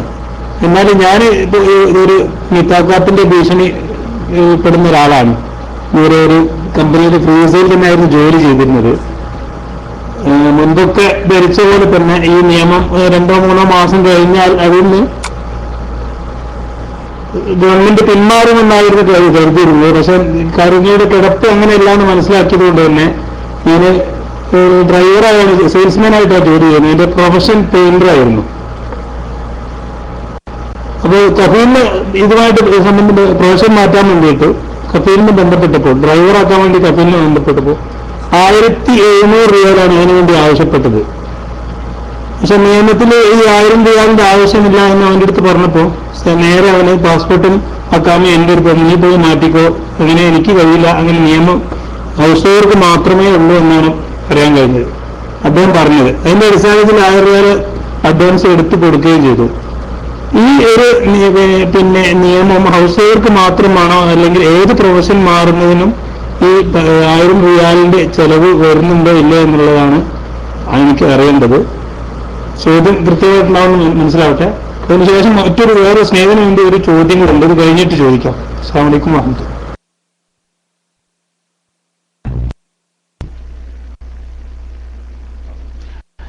അതായത് ഹൗസ് ഡ്രൈവർക്ക് പുറമെ നമ്മൾ നിലനിൽക്കുന്ന ഇപ്പൊ ഈ വിസയിൽ, ഫ്രീ വിസയിൽ വന്നുകൊണ്ട് നിലനിൽക്കുന്ന പ്രൊഫഷനിൽ നിന്ന് നമ്മൾ ചേരാൻ ഉദ്ദേശിക്കുന്ന കമ്പനിയിലേക്ക് നമ്മൾ ചെല്ലുമ്പോൾ നമ്മൾ എടുക്കേണ്ടുന്ന ജോലിക്കുള്ള ഒരു പ്രൊഫഷൻ ഉണ്ട്.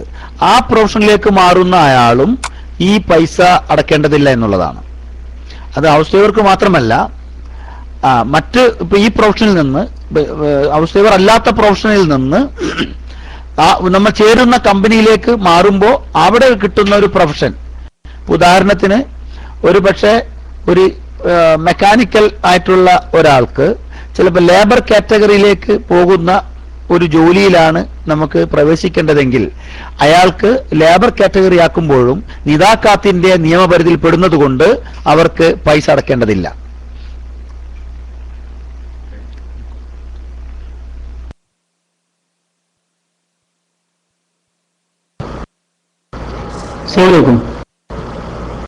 ഇപ്പൊ സൗദിയിലുള്ള സാഹചര്യം അനുസരിച്ച് ഈ നിയമം വരുന്നതിന് മുമ്പ് ചില കമ്പനികളൊക്കെ മാന്യമായ 2000-2500 റിയാൽ ശമ്പളമൊക്കെ കൊടുത്തിരുന്ന സ്ഥാനത്ത് ഈ നിയമം വന്നതിന് ശേഷം കുറെ ആളുകൾക്ക് ഉപകാരപ്പെട്ടിട്ടുണ്ട്. ജോലി ചാൻസ് ഒത്തിരി ഉണ്ട്. അതിനേക്കാൾ 10 മടങ്ങ് ആളുകളുള്ള കാരണത്താൽ തന്നെ പല കമ്പനികളും ഇതൊരു ചൂഷണോപാധിയായിട്ട് മാറ്റിയിട്ടുണ്ടെന്നാണ് ഞാൻ മനസ്സിലാക്കുന്നത്. അതുകൊണ്ട് തന്നെ ഇപ്പൊ ഒരു കമ്പനിയിലേക്ക് റിലീസ് മാറ്റിക്കഴിഞ്ഞാൽ കിട്ടുന്ന ശമ്പളം വളരെ കുറവായിരിക്കുമെന്ന് മനസ്സിലാക്കിയതുകൊണ്ട് ഇപ്പൊ നിൽക്കുന്ന കഫീലിന്റെ കീഴിൽ തന്നെയാണ് പ്രൊഫഷൻ മാറാൻ ഉദ്ദേശിക്കുന്നത്. അതാണ് അദ്ദേഹം ആ 1000 റിയാൽ നിർബന്ധമാണെന്ന് പറയാൻ കാരണം. ഇതിനും കൂടെ ഒരു കൃത്യത അതിനെപ്പറ്റി അറിയുമെങ്കിൽ പറഞ്ഞാൽ നന്നായിരുന്നു. അതോടൊപ്പം മറ്റൊരു ചോദ്യമുള്ളത്, എന്റെ സുഹൃത്ത് അക്കാമ ഓൾറെഡി എക്സ്പയർ ആയിട്ടുണ്ട്, കഫീൽ മന്നയിലാണ്. അദ്ദേഹത്തിന് മറ്റൊരു കമ്പനിയിലേക്ക് കഫീലിന്റെ അടുത്തേക്ക് പ്രൊഫഷൻ മാറണമെന്നുണ്ട്, കഫാല മാറണമെന്നുണ്ട്. ആ മാറുന്ന സമയത്ത് പാസ്പോർട്ട് കഫീല് കൊടുക്കാൻ സാധ്യതയില്ല. അതില്ലാതെ മാറാൻ പറ്റുമോ എന്നുള്ള സംശയം കൂടെ തീർത്താൽ ഉപകാരം. അസ്സലാമു അലൈക്കും വറഹ്മത്തുള്ളാഹി.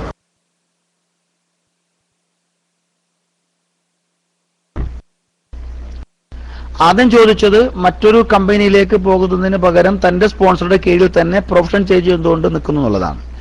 അതേ സ്പോൺസറുടെ കീഴിൽ ജോലി ഉണ്ടെങ്കിൽ മാത്രമേ, അല്ലെങ്കിൽ നമ്മൾ പുറത്തുപോയി മറ്റൊരാളുടെ കീഴിൽ ജോലി ചെയ്യാൻ പറ്റാത്തൊരവസരം സൃഷ്ടിക്കുവാൻ നിങ്ങളുടെ സ്വന്തം സ്പോൺസർക്ക് കഴിയുമെങ്കിൽ മാത്രമേ നിങ്ങൾക്ക് ആ ജോലി ചെയ്യുവാൻ അല്ലെങ്കിൽ ആ പ്രൊഫഷൻ ചേഞ്ച് ചെയ്തുകൊണ്ട് നിൽക്കുവാൻ സാധിക്കുകയുള്ളൂ. അത് നമ്മുടെ സ്വന്തം സ്പോൺസറുടെ കീഴിൽ പോലും ഉള്ള ആളാണെങ്കിൽ മറ്റ് ആ സ്പോൺസറുടെ തന്നെ മറ്റേതെങ്കിലും സ്ഥാപനങ്ങളിലോ അതല്ലെങ്കിൽ നമ്മൾ ഇഖാമയിൽ രേഖപ്പെടുത്തിയിട്ടുള്ള പ്രൊഫഷൻ വിട്ടിട്ട് മറ്റേതെങ്കിലും തൊഴിൽ ചെയ്യുന്നത് പോലും ശിക്ഷാർഹമാണ്. അതുകൊണ്ട് അതേ സ്പോൺസറുടെ അണ്ടറിൽ നിൽക്കുമ്പോഴും ജോലി ചെയ്യുന്ന ഇഖാമയിൽ രേഖപ്പെടുത്തിയിട്ടുള്ള അതേ പ്രൊഫഷൻ തന്നെ ചെയ്യുവാനാണ് ശ്രമിക്കേണ്ടത്. അതിന് നിങ്ങൾക്ക് പൈസ കൊടുക്കേണ്ടതില്ല. 1000 റിയാല് നിങ്ങൾക്ക് കൊടുത്ത് പ്രൊഫഷൻ ചേഞ്ച് ചെയ്യേണ്ടതില്ല. പ്രൊഫഷൻ ചേഞ്ച് ചെയ്യണം, പക്ഷെ അതിന് ഫീസ് ഒരിക്കലും കൊടുക്കേണ്ടതില്ല. രണ്ടാമത് ചോദിച്ചത് യെല്ലോ കാറ്റഗറിയിലുള്ള ഒരു സുഹൃത്തിന്റെ, ഒരു സഹോദരന്റെ റിലീസ് മാറ്റവുമായി ബന്ധപ്പെട്ടുകൊണ്ടാണ്. അവർക്ക് റെഡിൽ നിന്നും യെല്ലോയിൽ നിന്നൊക്കെയുള്ള ഏത് കാറ്റഗറിക്കും പാസ്പോർട്ട് ഇല്ലെങ്കിലും നമുക്ക് മാറാമെന്നുള്ളതാണ്. ഈ പാസ്പോർട്ട് സൗദിയുടെ കയ്യിലാണ് ഉള്ളതെങ്കിൽ നമ്മൾ റിലീസ് ഓൺലൈനിൽ മാറുകയും ഇക്കാമ ഉണ്ടാവും, ഈ ഇക്കാമ കൊടുത്തുകൊണ്ട് ഓൺലൈനിൽ തന്നെ റിലീസ് മാറുകയും ഈ പാസ്പോർട്ടിന് വേണ്ടി പുതിയ സ്പോൺസർ മക്തബുൽ അമലിൽ റിക്വസ്റ്റ് ചെയ്യുകയും ആ അഭ്യർത്ഥന മാനിച്ചുകൊണ്ട് അവരുടെ ആദ്യത്തെ സ്പോൺസറിൽ നിന്നും നിയമപരിധി കഴിഞ്ഞിട്ടും അവരുടെ കാറ്റഗറി ശരിയാക്കാത്തതിന്റെ പേരിൽ തീർത്തും കുറ്റവാളി നിങ്ങൾ തന്നെയാണെന്ന് ഓർമ്മിപ്പിച്ചുകൊണ്ട് ലേബർ ഓഫീസ്, അതിന്റെ തൊഴിലാളികൾ, അതിന്റെ ഉദ്യോഗസ്ഥർ ആദ്യ സ്പോൺസറിൽ നിന്ന് പാസ്പോർട്ട് വാങ്ങി നിങ്ങൾക്ക് പുതിയ സ്പോൺസറിലേക്ക് കൈമാറ്റം ചെയ്യപ്പെടും എന്നാണ് നമ്മൾ അറിഞ്ഞിട്ടുള്ളത്.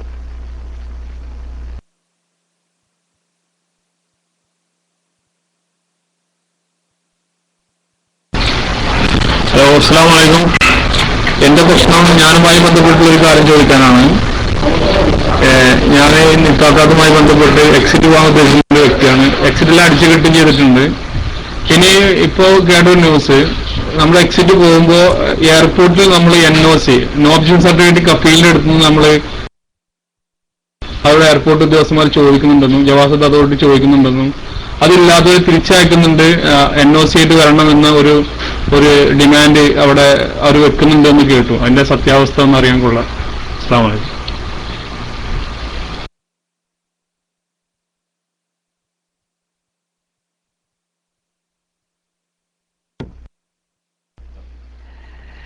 ഇത് നമ്മുടെ പ്രവാസികളുടെ ഇടയിലുള്ള ഒരു വൃത്തികെട്ട ഒരു പ്രവണതയാണത്.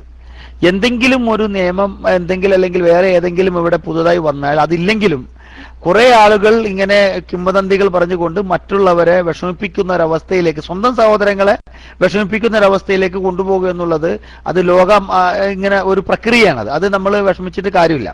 ഇങ്ങനത്തെ ഒരു നിയമവും ഇതുവരെ ഉണ്ടായിട്ടില്ല. അതായത് ഇപ്പൊ ഇവിടുന്ന് നിദാക്കാത്തിന്റെ അണ്ടറിൽ കയറി പോകുന്ന ഒരാള്, എക്സിറ്റ് അടിച്ചു പോകുന്ന ഒരാൾ എയർപോർട്ടിൽ നിന്ന് NOC ആവശ്യപ്പെട്ടുകൊണ്ട് തിരിച്ചു വരേണ്ട ഒരവസ്ഥ ഇവിടെ വന്നിട്ടില്ല. തീർച്ചയായും ഒരു കാരണവശാലും നിദാക്കാത്തിന്റെ പരിധിയിൽപ്പെട്ടുകൊണ്ട് അല്ലെങ്കിൽ അതിന്റെ ഒരു വിഷമാവസ്ഥയിൽപ്പെട്ടുകൊണ്ട് എക്സിറ്റ് അടിച്ച് പോകേണ്ടി വരുന്ന ഒരു ഹതഭാഗ്യൻ ഒരു കാരണവശാലും ഒരു തരത്തിലുള്ള NOCക്ക് വേണ്ടി പ്രശ്നങ്ങൾ ആവേണ്ടി വരില്ല എന്നുള്ളതും, അത് തന്നെയുമല്ല പോയി കഴിഞ്ഞാൽ തിരിച്ച് മറ്റൊരു വിസയിൽ തിരിച്ചു വരാനുള്ള ഒരു സൗകര്യം കൂടി ഗവൺമെന്റ് ചെയ്തു തന്നിട്ടുണ്ട്. അപ്പൊ അതുകൊണ്ട് NOCക്കൊന്നും ഒരു പ്രശ്നവും ഇല്ല, NOCയുടെ ആവശ്യം തന്നെ ഇല്ല. ഇവിടുന്ന് സാധാരണ നിലയ്ക്ക് എക്സിറ്റ് അടിച്ച് പോയിട്ട് വേറെ വിസയിൽ വരുന്നത് പോലെ തന്നെ നിങ്ങൾക്ക് വരാവുന്നതാണ്. അങ്ങനെ അത് ഈ കിട്ടിയിട്ടുള്ള ഈ ന്യൂസ് വളരെ ദൗർഭാഗ്യകരമാണ്.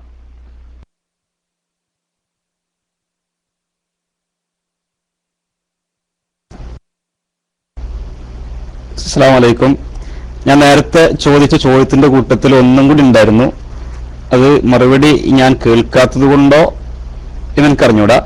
ഏതായിരുന്നാലും അതിതാണ്, ഒന്നുകൂടി ചോദിക്കട്ടെ, ഒന്ന് ക്ലിയർ ആക്കാൻ വേണ്ടിയിട്ടാണ്. പിന്നെ ഹൗസ് ഡ്രൈവർ വിസയിലുള്ള ആൾക്ക് പ്രൊഫഷൻ ചേഞ്ച് ചെയ്യണമെങ്കിൽ അയാളുടെ കയ്യിൽ ലൈസൻസ്, ഡ്രൈവിംഗ് ലൈസൻസ്, സൗദിയിലെ ഡ്രൈവിംഗ് ലൈസൻസ് നിർബന്ധമാണോ എന്നാണ് അറിയേണ്ടത്.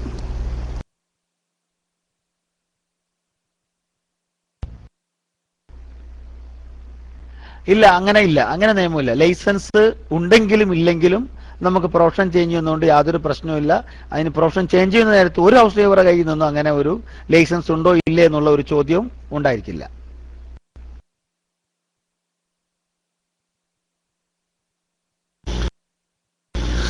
ഹലോ, അസ്സലാമു അലൈക്കും.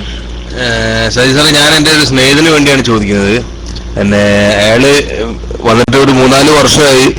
ഇവിടെ വന്നിറങ്ങിയ മെഡിക്കലിന്റെ സമയത്ത് ബ്ലഡില് മഞ്ഞപ്പിത്തത്തിന്റെ അംശം ഉള്ളതുകൊണ്ട് വിസ അടിക്കാനുള്ള പ്രോബ്ലം കാരണം അയാൾ ഇവിടെ ചാടി വർക്ക് ചെയ്യായിരുന്നു. ചാടി പുറത്തൊക്കെ ജോലി ചെയ്ത് ഇപ്പം ഈ നിതാക്കാത്തിന്റെ ഈ ഒരു അവസരം, ഈ ഉറൂബ ആളുകൾക്ക് പുറത്തു പോകാനുള്ള പാസ്പോർട്ട് തിരിച്ചു കൊടുക്കുന്നുണ്ടെന്നൊക്കെ പറഞ്ഞപ്പോ അദ്ദേഹം അവിടെ പേര് രജിസ്റ്റർ ചെയ്തിട്ടുണ്ട്. അപ്പൊ അയാൾ അങ്ങനെ തിരിച്ചു പോയി കഴിഞ്ഞാല് പിന്നെ അയാൾക്ക് ഈ പാസ്പോർട്ട് തന്നെയാണ് കിട്ടുന്നത്, അല്ലെങ്കിൽ ഔട്ട് പാസ് വഴി പാസ്പോർട്ട് ഇല്ലാതെ പുറത്തു പോകാനുള്ള വല്ല സംവിധാനമാണോ കൊടുക്കുന്നത്? ഔട്ട് പാസ് എല്ലാവർക്കും കൊടുക്കുന്ന മരുന്നാണോ? ഇനി അത് അദ്ദേഹത്തിന് പാസ്പോർട്ട് കിട്ടിക്കഴിഞ്ഞാലും തനാസിൽ മാറിയിട്ട് ഇനി മെഡിക്കൽ ഇല്ല, തനാസിൽ മാറിയിട്ട് വേറെ എവിടെ വർക്ക് ചെയ്യാൻ പറ്റും? അയാൾക്ക് മഞ്ഞപ്പിത്തം ഒരുപാട് മുന്നുണ്ടായതായിരുന്നു. പക്ഷെ ഇവിടുത്തെ റിസൾട്ടിൽ മഞ്ഞപ്പിത്തമുള്ള ചെറിയൊരു ഇത് കാണിച്ചതുകൊണ്ടാണ് അന്ന് വിസ അടിക്കാനുള്ള ബുദ്ധിമുട്ട് പറഞ്ഞപ്പോഴാണ് ചാടി പുറത്ത് പറഞ്ഞത്. പക്ഷെ ഇനിയിപ്പോ പുതിയ വിസയിലേക്ക് മാറുമ്പോ അതുമായിട്ട് എന്തെങ്കിലും പ്രശ്നം വന്നിട്ട് ഇനി മെഡിക്കൽ എന്തെങ്കിലും ആവശ്യം വരുമോ എന്നുള്ള അറിയേണ്ടത്. അസ്സലാമു അലൈക്കും.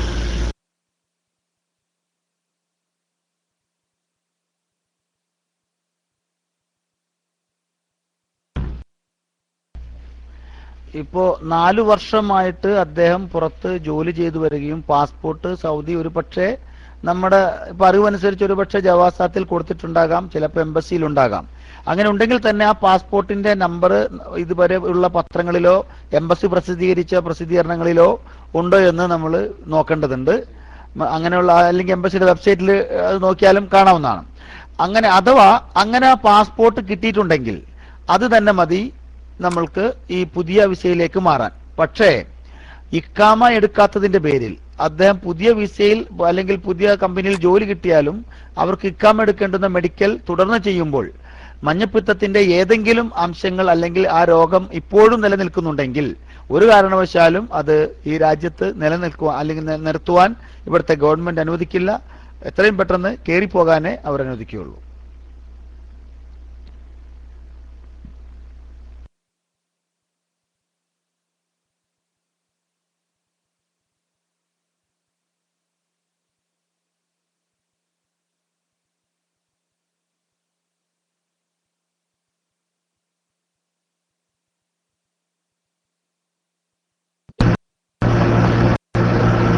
അസ്സലാമു അലൈക്കും വറഹ്മത്തുള്ളാഹി. സയ്യിദ് സലിമി അവിടെ ഉണ്ടോ? ഓക്കെ, അത് ഞാൻ മൈക്ക് എടുത്തല്ലേ. അപ്പൊ പിന്നെ ഞാന് നമ്മളെ ഒരു സുഹൃത്തിനു വേണ്ടിയാണ് ചോദിക്കുന്നത്.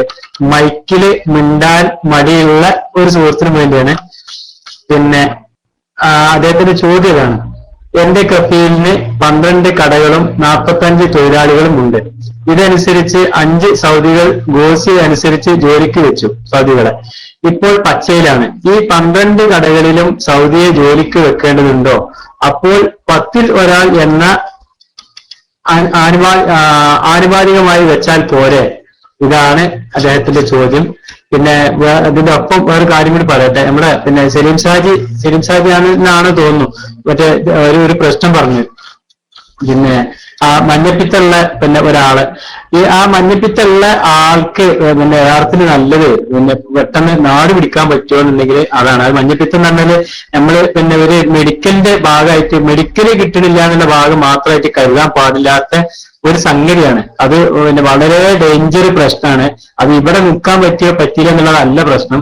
അത് ആ ഒരു അവസ്ഥ ബ്ലഡിലുണ്ടെങ്കിൽ വല്ലാതെ കൂടുതൽ കാലം അതിട്ട് നിൽക്കാൻ കഴിയില്ല. അതുകൊണ്ട് ആള് നാട്ടിൽ പോയിട്ട് വളരെ കൃത്യമായിട്ട് ചികിത്സിക്കുകയാണ് വേണ്ടത്.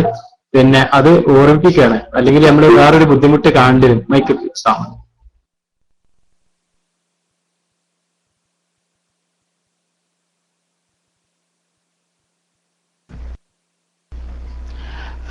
നേരത്തെ ചോദിച്ച ചോദ്യം, ഈ 10 കടകളോ 12 കടകളോ ഉള്ളവർക്ക് എന്തായാലും അതിനെ നിയന്ത്രിക്കുന്നതിന് വേണ്ടി ഒരു ഓഫീസ് എന്തായാലും ഉണ്ടാവും. അപ്പൊ ആ ഓഫീസുകളിൽ അവരെ നിയമപ്രകാരമുള്ള റേഷ്യോ അനുസരിച്ചുള്ള സൗദികളുണ്ടെങ്കിൽ ആ കടകൾ തുടരാൻ അതുകൊണ്ട് ഇവിടുത്തെ നിയമത്തിന് യാതൊന്നും ചെയ്യാൻ കഴിയില്ല. കാരണം അവർക്ക് പറയാം, ഞങ്ങളുടെ ഓഫീസുകളിൽ അവർ എന്തായാലും ഇത് 10-12 കടകളെ നിയന്ത്രിക്കാൻ എന്തായാലും സൗദികളുടെ ഒരു ഓഫീസ് എന്തായാലും ഉണ്ടാവും. ആ ഓഫീസിൽ ആ കടകൾക്ക് ആനുപാതികമായിട്ടുള്ള സൗദികൾ ജോലി ചെയ്യുന്നുണ്ടെങ്കിൽ ആ സ്ഥാപനങ്ങൾക്ക് വർക്ക് ചെയ്യുന്നുണ്ട് യാതൊരുവിധ ഉപരോധമോ അല്ലെങ്കിൽ പ്രശ്നങ്ങളോ ഉണ്ടാകുമെന്ന് തോന്നുന്നില്ല.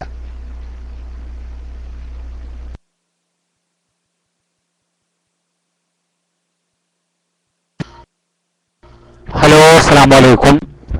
നമ്മുടെ ഇവിടെ ബോഫിയയിൽ ജോലി ചെയ്യുന്ന അബ്ബാസ് എന്ന ആളുടെ മലപ്പുറത്ത് വരുന്ന അബ്ബാസ് കായുടെ ഒരു സംശയമാണ്. അപ്പൊ ഈ 3000 രൂപ സൗദിക്ക് കൊടുക്കണം എന്ന് പറഞ്ഞത് അത് ബേസിക് സാലറി ആണോ അതോ പിന്നെ എന്നാ 3000 തന്നെയാണോ? പിന്നെ അവർക്കുള്ള ഈ ഇൻഷുറൻസ് 600 റിയാൽ അടക്കണം എന്ന് പറഞ്ഞു. അത് പിന്നെ എങ്ങനെയാണ്? അതൊക്കെ വർദ്ധിക്കുമോ അതോ അതിൽ തന്നെ ഉറച്ചു നിൽക്കുമോ എന്നുള്ളതാണ് അദ്ദേഹത്തിന്റെ സംശയം. അസ്സലാമു അലൈക്കും.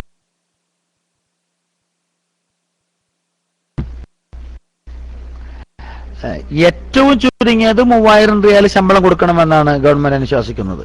അതിൽ എത്ര കൂടുതൽ കൊടുത്താലും അവർക്ക് സന്തോഷം ഉണ്ടാവുള്ളൂ. കാരണം മറ്റുള്ള കാര്യങ്ങളൊക്കെ നിയമാനുസൃതമായി അവർക്ക് ചെയ്യേണ്ടത് ഇൻഷുറൻസ്, ഗോസി പോലുള്ള എല്ലാവർക്കും കൊടുക്കേണ്ടതാണ്. അത് കമ്പനി അടക്കേണ്ട കാര്യമാണ്. പക്ഷെ ശമ്പളമായിട്ട് നെറ്റ് അവർക്ക് കിട്ടേണ്ടത് അറ്റ്ലീസ്റ്റ് ഏറ്റവും ചുരുങ്ങിയത് 3000 റിയാലായിട്ടാണ് നിജപ്പെടുത്തിയിട്ടുള്ളത്.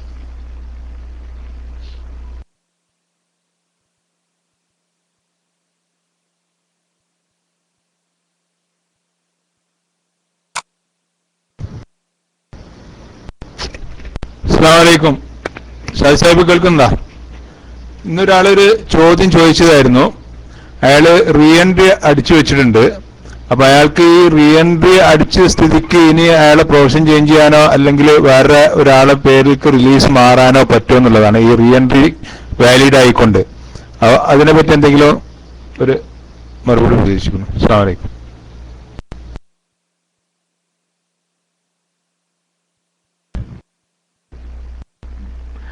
റീ എൻട്രി അടിച്ചത് ക്യാൻസൽ ചെയ്യണമെങ്കിൽ അദ്ദേഹത്തിന്റെ ഇപ്പൊ നിലവിലുണ്ടായിരുന്ന സ്പോൺസറോ ആ സ്പോൺസർ നിർദ്ദേശിക്കപ്പെട്ടിട്ടുള്ള ഗവൺമെന്റ് സ്ഥാപനങ്ങളുമായി ബന്ധപ്പെടുവാൻ ഔദ്യോഗികമായി നിയമിക്കപ്പെട്ടിട്ടുള്ള അവരുടെ വക്കീലോ PR ആണ് ചെയ്യേണ്ടത്. അതിന് റീ എൻട്രി ക്യാൻസൽ ചെയ്യണമെങ്കിൽ അതിനൊരു ഫൈൻ ഉണ്ട്.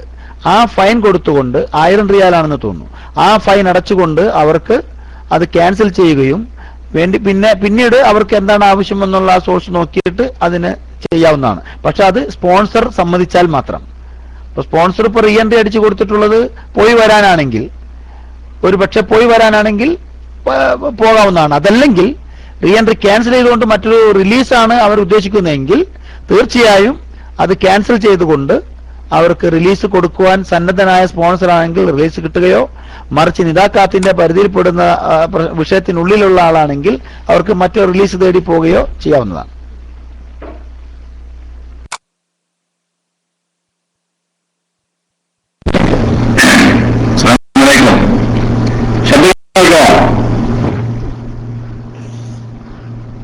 ഹലോ,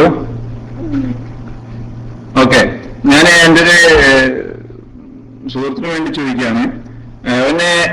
എന്റെ കഫീല് വൈറ്റിലാണ് കഫീല്. അവരുടെ കഫീൽ അപ്പൊ അതിന്റെ അക്കാമ എക്സ്പയർ ആയിട്ട് 3 മാസത്തോളായി. അപ്പം കഫീലോട് സംസാരിച്ചപ്പോൾ കഫീൽ പറയുന്ന എന്റെ സിജിൽ തിജാരി ഒക്കെ ബ്ലോക്കാണ്, തീർക്കാൻ കഴിയുന്നില്ല. അപ്പൊ അതുകൊണ്ട് അവർക്ക് എക്സിറ്റ് പോകാൻ കഴിയുമെന്നുള്ളതാണ് ചോദ്യം. പോയാൽ അപ്പൊ എക്സിറ്റ് ലേബർ കോർട്ട് വഴി നമുക്ക് നാട്ടിൽ പോകാനുള്ള ഒരു ഇത് കേൾക്കുന്നുണ്ട്. അപ്പൊ അങ്ങനെയാണെങ്കിൽ അങ്ങനെ പോയാൽ അവര് അവർക്ക് കഫീലായിട്ട് ബന്ധപ്പെടുമോ, കഫീൽ അത് എന്തെങ്കിലും പ്രശ്നം ഉണ്ടാക്കും എന്നുള്ളതാണ് ചോദ്യം. അങ്ങനെ അവർക്ക് എന്തെങ്കിലും അവകാശം ഉണ്ടാകാണ്. മൈക്ക് റിലീസ് ചെയ്യുന്നു.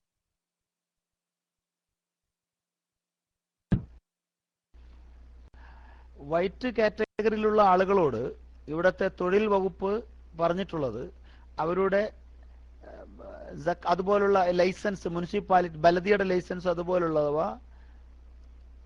ക്യാൻസൽ ചെയ്തുകൊണ്ട് അതിന്റെ ക്ലിയറൻസ് കൊടുത്തുകൊണ്ട് അവരുടെ കീഴിൽ നിലവിലുള്ള തൊഴിലാളികളെ എക്സിറ്റ് അടിച്ച് നാട്ടിലേക്ക് വിടുവാനാണ്. അതിൽ ആവശ്യമുള്ള തൊഴിലാളികൾക്ക് സ്പോൺസർഷിപ്പ് ചേഞ്ച് ആക്കണമെങ്കിൽ അതിനുള്ള സൗകര്യം കൂടി അവർ ചെയ്തു കൊടുക്കുന്നുണ്ട്. അത് പോയത് കൊണ്ട് തിരിച്ചു വരാനോ യാതൊന്നും പ്രശ്നമില്ല. ഒരു കാരണവശാലും ബാൻ ചെയ്തിട്ടില്ല. അവർക്ക് സ്വന്തം പാസ്പോർട്ടിലാണെങ്കിലും ഈസി എടുത്തു പോകുന്ന ആൾക്കാരാണെങ്കിലും ഒരു കാരണവശാലും ഫിംഗർ പ്രിന്റ് എടുക്കുന്നുണ്ട്. പക്ഷെ ആ ഫിംഗർ പ്രിന്റ് തിരിച്ചറിവിലേക്ക് വേണ്ടി മാത്രമാണ്. അതൊരിക്കലും അവരെ ബ്ലാക്ക് ലിസ്റ്റുകളോ അങ്ങനെയുള്ള കരിമ്പട്ടികളോ പെടുത്തിയിട്ടല്ല വിടുന്നതെന്നും കൂടി മനസ്സിലാക്കുക.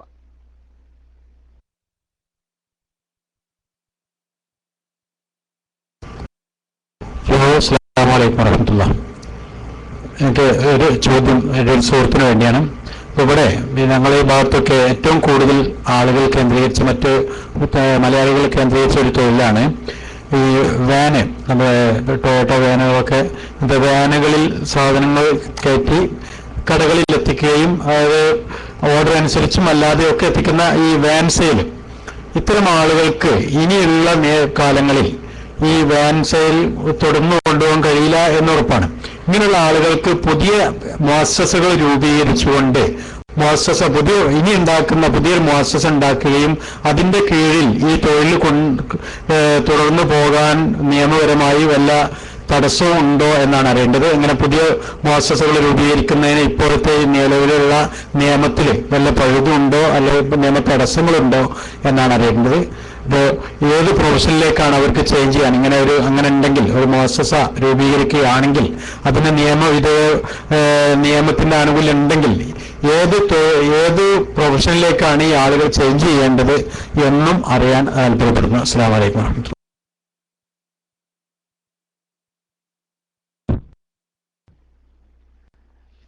മുഅസ്സസ ഉണ്ടാക്കണമെങ്കിൽ നമുക്കറിയാം ഇത് വിദേശികൾക്ക് ഒരിക്കലും കഴിയാത്തൊരു കാര്യമാണ്.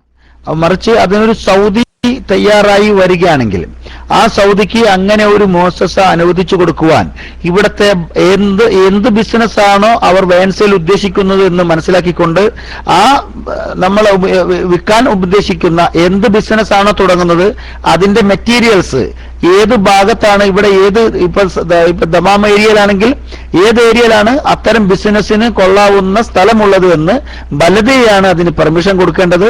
ആ പെർമിഷൻ കിട്ടിക്കഴിഞ്ഞാൽ ഏതെങ്കിലും സൗദിക്ക് ഇവിടുത്തെ നിയമങ്ങൾ അനുസരിച്ചുകൊണ്ട് ഒരു മുഅസ്സസ ഓപ്പൺ ചെയ്യുന്നതുകൊണ്ട് കുഴപ്പമില്ല. പക്ഷെ ആ സൗദി അതിൽ എത്ര ആളുകളെ വെക്കണമെന്ന് അവർ തീരുമാനിക്കേണ്ടതാണ്. കാരണം ഒരു സ്ഥാപനത്തിന് ഇത്ര ആളുകളെ ഇപ്പൊ നിദാക്കാത്തിന്റെ പരിധിയിൽ അങ്ങനെ ഒരു പ്രത്യേക പരിധി ഒരിക്കലുമില്ല. ഇപ്പൊ ആര് വേണമെങ്കിലും ഇങ്ങോട്ട് വേണമെങ്കിൽ റിലീസ് എടുക്കുകയും പ്രൊഫഷണൽ മാറുകയും ചെയ്യാം. മറിച്ച് നിദാക്കാത്തിന്റെ സമയം ഒരു പെട്ടെന്നൊരു മുഅസ്സസ എടുത്താൽ ലൈസൻസ് ഉണ്ടാക്കാനൊന്നും ഈ 10-40 ദിവസത്തിനുള്ളിൽ കഴിയുമെന്ന് എനിക്ക് തോന്നുന്നില്ല. കാരണം ഇവിടുത്തെ നിയമം അത്രയ്ക്കും കർശനമാണ്. ഒരു മുഅസ്സസ ഉണ്ടാക്കണമെങ്കിൽ അതിന് എന്തെല്ലാം നിയമപരമായിട്ടുള്ള കാര്യങ്ങൾ തുടർന്നിട്ട് വേണം ഇങ്ങനെ ഒരു മുഅസ്സസ ഓപ്പൺ ചെയ്യണമെങ്കിൽ തന്നെ. അങ്ങനെ നിയമപരമായി ഒരു സൗദിക്ക് മുഅസ്സസ ഓപ്പൺ ചെയ്യാം. അതിന് വേണ്ടുന്ന പ്രൊഫഷണലുകൾ ഉണ്ടാവും, ഇത്ര പേര് പാടുള്ളൂ എന്നുണ്ടാവും. അതൊക്കെ നിഷ്കർഷിച്ചുകൊണ്ട് ഒരു സൗദിക്ക് ഇവിടെ ഒരു മുഅസ്സസ തുടങ്ങണോണ്ടും അതിൽ തൊഴിലാളികൾക്ക് ജോലി കൊടുക്കുന്നതുകൊണ്ടും കുഴപ്പമൊന്നുമില്ല.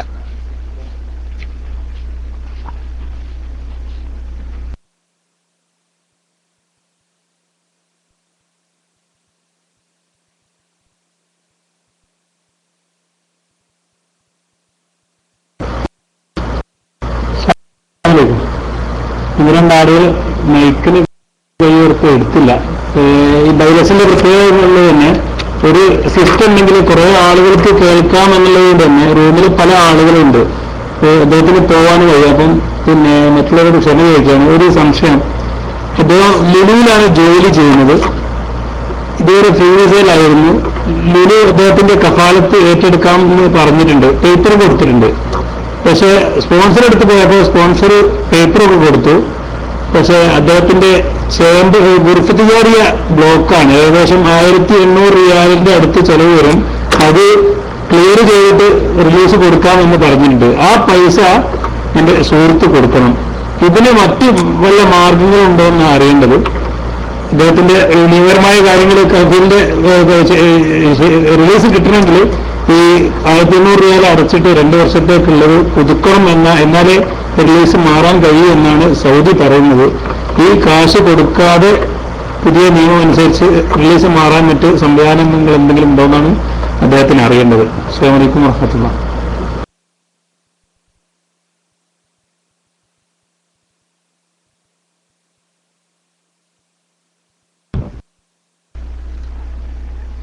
ഇപ്പോ റെഡിന്റെയോ അതല്ലെങ്കിൽ നിതാക്കാത്തിന്റെയോ പരിധിയിൽപ്പെട്ട ഒരു സഹോദരനാണ് ഇങ്ങനെ റിലീസിന്റെ ഒരു വിഷയം വന്നതെങ്കിൽ അവർക്ക് അങ്ങനെ ഒരു പേപ്പറിന്റെ സ്പോൺസറുടെ അടുത്ത് നിന്ന് ഒരു റിലീസ് പേപ്പർ വാങ്ങേണ്ട ആവശ്യമില്ല.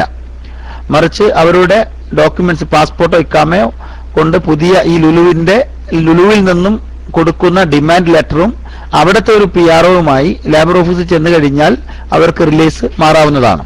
പിന്നെ ഈ ചേംബർ ഓഫ് കോമേഴ്സിന്റെ റിലീസ് പേപ്പറിൽ ചേംബർ ഓഫ് കോമേഴ്സിന്റെ സീല് വേണമെന്നുള്ളത് സാധാരണഗതിയിൽ റിലീസ് കൊടുക്കുന്ന ആളുകൾക്ക് ബാധകമാണ്. അങ്ങനെ വരുമ്പോൾ ഇപ്പൊ എക്സ്പയർ ആയിട്ടുള്ള ചേംബർ ഓഫ് കോമേഴ്സ് എക്സ്പയർ ആയിട്ടുള്ള ഒരു സ്ഥാപനത്തിന് അത് ഒരു കൊല്ലത്തിന് താൽക്കാലികമായി പുതുക്കുന്നതിന് 900 ചില്ലാൻ റിയാൽ കെട്ടേണ്ടതുണ്ട്. അങ്ങനെ ആ 900 ചില്ലാൻ റിയാൽ കെട്ടിക്കഴിഞ്ഞാൽ നമുക്ക് ചേംബർ ഓഫ് കോമേഴ്സ് താൽക്കാലികമായി ഒരു കൊല്ലത്തേക്ക് തുറന്നു കൊടുക്കുന്നുണ്ട്. ഇനി മോശസൊക്കെ ആണെങ്കിൽ പോലും അങ്ങനെ ഇല്ലെങ്കിൽ, അത് കിട്ടാൻ യാതൊരു ചാൻസും ഇല്ലെങ്കിൽ അതിന് ജവാസാത്തിന്റെ സീല് ചെയ്താലും മതി. റിലീസ് പേപ്പറിൽ ജവാസാത്തിന്റെ ആ ലൊക്കേഷനിലുള്ള സൗദി താമസിക്കുന്ന ലൊക്കേഷനിലുള്ള ജവാസാത്തിന്റെ സീല് ചെയ്ത് കിട്ടിയാലും മതി.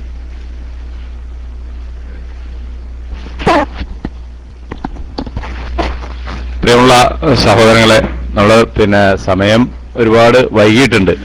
എന്നിരുന്നാലും ആളുകളുടെ താല്പര്യം മാനിച്ചും അതുപോലെ തന്നെ ഈ വിഷയത്തെ സംബന്ധിച്ചുള്ള ആളുകളുടെ ആശങ്ക അകറ്റുന്നതിനും കുറച്ച് സമയം കൂടി ഇരിക്കാമെന്ന് അദ്ദേഹം പറഞ്ഞിട്ടുണ്ട്. അപ്പോ ഇതുവരെ ആരും സംശയം ചോദിച്ചിട്ടില്ലാത്ത ഒരു കാര്യം, അതുപോലെ തന്നെ ഒരുപാട് ആളുകൾക്ക് അറിയേണ്ടതുമായ ഒരു വിഷയത്തെ സംബന്ധിച്ച് നേരത്തെ ഒരു സഹോദരൻ എന്നെ വിളിച്ചു പറഞ്ഞാണ്. ഇപ്പോ ഔട്ട് പാസ് എടുത്ത് EC എടുത്ത് പോകുന്ന ഒരാള് അയാൾക്ക് നാട്ടിൽ നിന്ന് തിരിച്ചു വരുന്നതിന് ഈ പുതിയ പാസ്പോർട്ട് നാട്ടിൽ നിന്ന് എടുക്കുന്നതിന് എന്തെങ്കിലും നിയമപരമായ തടസ്സമുണ്ടോ? അങ്ങനെ ഉള്ള ആളുകൾക്ക് തിരിച്ചു വരാൻ പറ്റുമോ, കിട്ടാൻ സാധിക്കുമോ എന്നുള്ള ഒരു ചോദ്യം.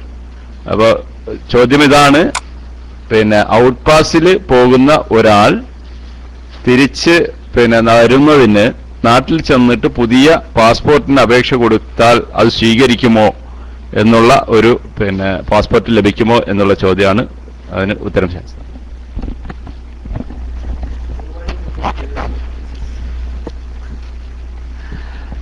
വളരെ നല്ല ചോദ്യമാണ്. പറഞ്ഞ പോലെ ആരും ചോദിക്കാത്തൊരു ചോദ്യം കൂടിയാണ്. ഇവിടെ നിന്ന് പാസ്പോർട്ടിലല്ലാതെ, അതായത് നമ്മൾ വന്ന പാസ്പോർട്ടിലല്ലാതെ എമർജൻസി സർട്ടിഫിക്കറ്റ് എന്ന ഔട്ട് പാസിലൂടെ നാട്ടിലെത്തപ്പെടുന്നവർ അതിന്റെ ഒരു കോപ്പിയോടക്കം പുതിയ പാസ്പോർട്ടിന് വേണ്ടി അവരുടെ ഏരിയയിലുള്ള പാസ്പോർട്ട് ഓഫീസുകളിൽ സാധാരണ പാസ്പോർട്ടിന് അപേക്ഷിക്കുന്നത് പോലെ തന്നെ അപേക്ഷിക്കുന്നതാണ്. പക്ഷെ അപേക്ഷയിൽ ഇങ്ങനെ ഇവിടുത്തെ നിയമപ്രശ്നം മൂലം നിതാക്കാത്തിന്റെ പരിധിയിൽപ്പെട്ടുകൊണ്ട് ഔട്ട് പാസ് എടുത്തുകൊണ്ട് വന്നതാണെന്നുള്ള ഒരു റിക്വസ്റ്റ് ലെറ്റർ കൂടി വെച്ചാൽ വളരെ നല്ലതായിരിക്കും. ഇനി ആ ലെറ്റർ ഇല്ലെങ്കിൽ പോലും ഈ പഴയ നമ്മുടെ ഔട്ട് പാസിന്റെ കോപ്പി വെച്ചുകൊണ്ട് തന്നെ നമുക്ക് പുതിയ പാസ്പോർട്ടിന് അപേക്ഷിക്കാവുന്നതും നിയമപരമായി മറ്റ് യാതൊരു തടസ്സങ്ങളുമില്ലാതെ സാധാരണ പാസ്പോർട്ടുകൾ നമുക്ക് ലഭിക്കുവാനുള്ള ആ ഒരു പരിധിക്കുള്ളിൽ തന്നെ നിന്നുകൊണ്ട് ഈ പുതിയ പാസ്പോർട്ട് ഇഷ്യൂ ചെയ്ത് കിട്ടുന്നതുമാണ്.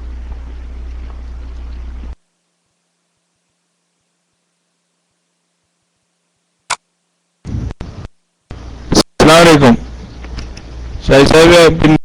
ഈ വൈറ്റിലുള്ള സൗദിയുടെ സ്റ്റാറ്റസ് മാറാൻ എന്തെങ്കിലും നിയമങ്ങളുണ്ടോ? അതുപോലെ തന്നെ വൈറ്റിലുള്ള ആളെ കീഴിലുള്ള ജോലിക്കാരന് വേറൊരു സ്പോൺസർ അടുത്തേക്ക് മാറണമെങ്കിൽ അയാൾക്ക് ഈ സ്പോൺസറുടെ പെർമിഷൻ ആവശ്യമുണ്ടോ?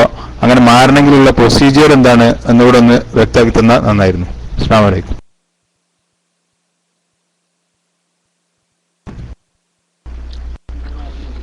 വൈറ്റ് കാറ്റഗറിയിലുള്ള എല്ലാ സൗദികളുടെ സ്ഥാപനങ്ങളും ലൈസൻസ് ക്യാൻസൽ ചെയ്തുകൊണ്ട് അവരുടെ ആളുകളെ നാട്ടിലേക്ക് പറഞ്ഞേക്കുകയോ ജോലി തുടർന്ന് ചെയ്യാനുള്ള ആഗ്രഹമുള്ള തൊഴിലാളികൾക്ക് റിലീസ് മാറുവാനുള്ള സൗകര്യമോ ഉണ്ട്. അപ്പൊ അതിന്റെ പേരിൽ അതിന് പ്രത്യേകിച്ച് ഈ സൗദിയുടെ പെർമിഷൻ ആവശ്യമില്ല. അതാണ് പറയാനുള്ളത്. അതായത് വൈറ്റിലുള്ള ആളുകളൊക്കെ തന്നെ, ഈ വൈറ്റ് കാറ്റഗറിയിലുള്ള എല്ലാ ആളുകളും തന്നെ അവർക്ക് അവർ ഇഷ്ടപ്പെടുന്ന കമ്പനികളിൽ അവർക്ക് കിട്ടുന്ന ജോലികൾക്ക് റിലീസ് മാറുന്നതുകൊണ്ട് യാതൊരുവിധ നിയമപ്രശ്നങ്ങളുമില്ല.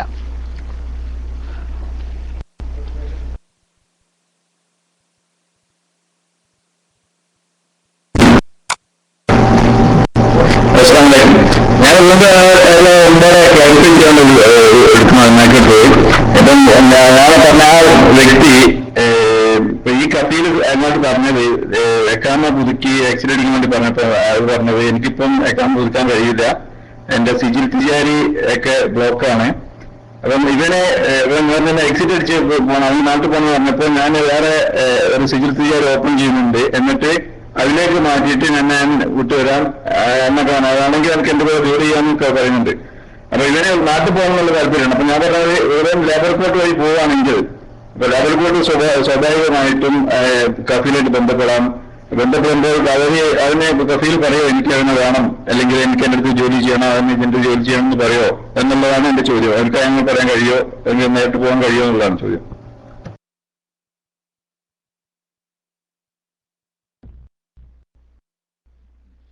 ഇപ്പോ താങ്കൾ പറഞ്ഞ പോലുള്ള ഒരു പ്രശ്നവും ഉണ്ടാവാൻ വഴിയില്ല. കാരണം അവർക്കിതൊക്കെ മാറാനും അതിനനുസരിച്ച് കാര്യങ്ങളൊക്കെ ചെയ്യുവാനുമുള്ള ഒരുപാട് സമയങ്ങൾ ഇവിടുത്തെ ഗവൺമെന്റ് അവർക്ക് കൊടുത്തിട്ടുണ്ടായിരുന്നു.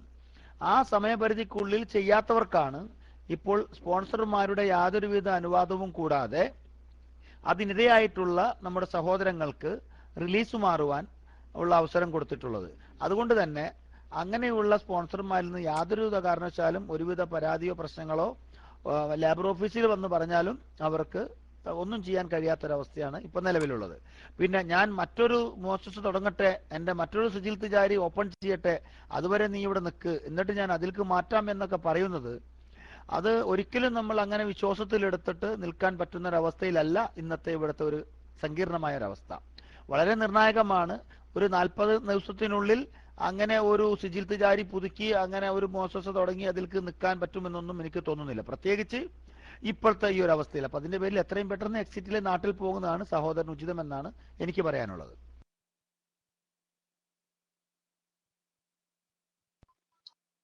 അസ്സലാമു അലൈക്കും വറഹ്മത്തുള്ളാഹി. ഇത് ഒരു സുഹൃത്തിന് വേണ്ടിയിട്ടുള്ള ചോദ്യമാണ്. അദ്ദേഹത്തിന്റെ ചോദ്യം 10 പേരിൽ കുറവുള്ള വർക്ക്ഷോപ്പിലാണ് അദ്ദേഹം ഉള്ളത്. അങ്ങനെയുള്ളതിൽ പിന്നെ സൗദിയെ വെക്കണ്ട എന്ന് പറയുന്നത് കേട്ടു. എന്താണ് അതിന്റെ അഭിപ്രായം എന്നാണ് കാണുന്നത്.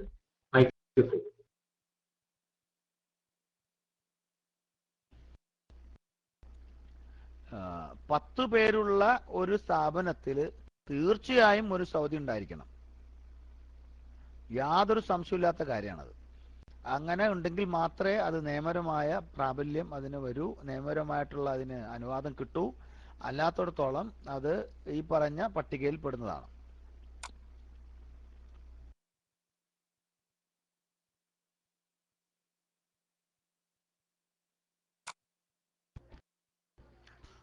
ഹലോ, അസ്സലാമു അലൈക്കും. ഒരു ചോദ്യം കൂടെ ഉണ്ട്. അതായത് പിന്നെ ഇവിടെയൊക്കെ കുറേ ആളുകൾ വെറും ഹൗസ് ഡ്രൈവർ വിസയിൽ വന്നിട്ട് പല ജോലിയും ചെയ്യുന്ന ആൾക്കാരാണ്. അപ്പോ ഇപ്പൊ സ്പോൺസറുടെ കീഴിലുള്ള കടയിൽ ഹൗസ് ഡ്രൈവർ വിസയിൽ ഇനി ജോലി ചെയ്യാമോ? ഇതുവരെ ഒന്നും അദ്ദേഹം ഒന്നും ചെയ്തിട്ടില്ല, പ്രൊഫഷൻ മാറുകയൊന്നും ചെയ്തിട്ടില്ല. ഇനിയിപ്പോ അത് പിന്നെ അഥവാ ഈ കാലാവധി കഴിഞ്ഞിട്ട് പോലീസ് പിടിക്കുകയാണെങ്കിൽ ജയിലിൽ എത്ര കാലം കിടക്കേണ്ടി വരും? അതല്ല ഉടനെ നാട്ടിലേക്ക് അയക്കുമോ? എന്താണ് അതിന്റെ ഒരു രീതി? ഒന്നൊന്ന് പറഞ്ഞ തിരക്കില്ല.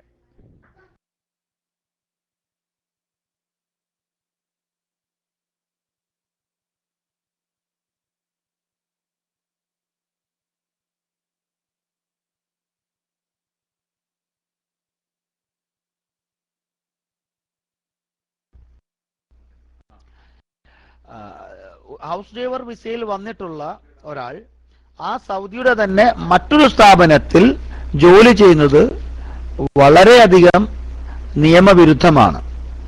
കാരണം അങ്ങനെ വരുമ്പോൾ ഏതെങ്കിലും ഒരു ചെക്കിങ്ങിന്റെ ഇടയിൽ ആ കടയിൽ വെച്ചുകൊണ്ട് അതേ സൗദിയിലെ തന്നെ ആയിട്ടുള്ള ഒരു ഹൗസ് ഡ്രൈവർ ജോലി എടുക്കുന്നതിനിടയിൽ ചെക്കിങ്ങിൽ പിടിച്ചാൽ അവരെ അമൻ അൽ വക്കായി എന്ന് പറയുന്ന ഇവിടുത്തെ സേഫ്റ്റി ആൻഡ് സെക്യൂരിറ്റിയുടെ വിഭാഗം പോലീസിലേക്ക് മാറ്റുകയും അവിടെ നിന്ന് അവരെ ചോദ്യങ്ങൾക്ക് വിധേയമാക്കിക്കൊണ്ട് അവരുടെ ഇക്കാമ വാങ്ങി ലേബർ ഓഫീസിലേക്ക് അയക്കുകയും ആളെ ഇറക്കി വിടുകയും ചെയ്യും.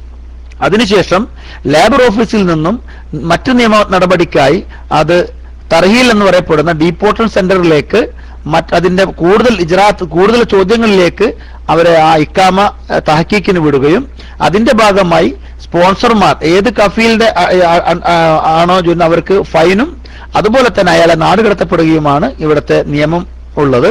അപ്പൊ അതിന്റെ പേരിൽ ഒരു ഹൗസ് ഡ്രൈവർ ആയിട്ടുള്ളവർ അതേ സ്പോൺസറുടെ കടയിൽ പോലും ജോലി ചെയ്യാൻ പാടില്ല.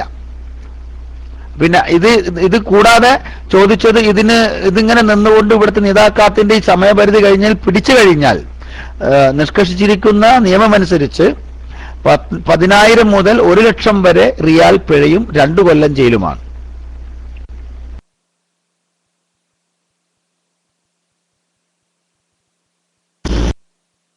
ഹലോ, അസ്സലാമു അലൈക്കും. ഞാന് ഒരു സംശയം ചോദിക്കാറുള്ളത്, ഇപ്പം ഈ കമ്പനികൾക്ക് തനാസിൽ മാറുന്ന കാര്യം വെച്ചിട്ട് ഇപ്പൊ ഞാൻ വർക്ക് ചെയ്യുന്ന കമ്പനിയിലൊക്കെ ആളുകളെ തനാസിൽ മാറാൻ വേണ്ടിയിട്ട് പരസ്യം കൊടുത്തിട്ട് ഒരുപാട് ആളുകൾ CV അയച്ചെന്നൊരു നമ്പർ എന്നിട്ടൊക്കെ കുറെ ആളുകളെ നമ്മൾ സെലക്ഷൻ ചെയ്തു. പക്ഷെ ഇപ്പൊ അറിയുന്നത് 10 ആള് മിനിമം 10 ആൾക്ക് 4 ആളെ വെച്ചിട്ട് തനാസിൽ മാറ്റാൻ പറ്റുള്ളൂ എന്നുള്ള ഒരു നിയമം വന്നു പറഞ്ഞു. ഒരു മിനിമം 10 ആളാണ് ഒരു കമ്പനി ഉണ്ടെങ്കിൽ അവർക്ക് 4 ആൾക്കാരെ സ്വീകരിക്കാം, 20 ആണെങ്കിൽ 8 എന്നുള്ള ആ ഒരു റേഞ്ചിലാണ് ആളുകളെ കമ്പനികൾക്ക് സ്വീകരിക്കാൻ പറ്റും എന്നുള്ള ഒരു നിയമം ഉണ്ട് എന്ന് പറയും. അത് എത്രമാത്രം ശരിയാണ്? ഇപ്പോ അങ്ങനെയാണെങ്കിൽ ഇപ്പോ അത് മാറാൻ വല്ല ചാൻസ് ഉണ്ട്? ഇപ്പോ ഒരുപാട് ആൾക്കാരെ റിക്വയർമെന്റ് ആവശ്യമുള്ള കമ്പനികൾക്ക് ഇപ്പോൾ ആളുകളെ ശരിക്കും ഈ 10, 12, 20 ആൾക്കാരെ കിട്ടിയാലും മതിയാത്ത അവസ്ഥയിൽ കൂടുതൽ ആൾക്കാർ ആവശ്യമുണ്ട്. പക്ഷെ ഇപ്പോഴത്തെ നിയമം വെച്ചിട്ട് 10-ന് 4 എന്നുള്ള കണക്കിലാണ് തനാസിൽ മാറുന്നവരെ പറ്റുന്നുള്ളൂ. അപ്പൊ അത് മാറാനുള്ള ചാൻസ് ഉണ്ടോ, അല്ലെങ്കിൽ അത് എത്രമാത്രം ശരിയാണ്? അതൊന്ന് പറയുന്നത്. അസ്സലാമു അലൈക്കും.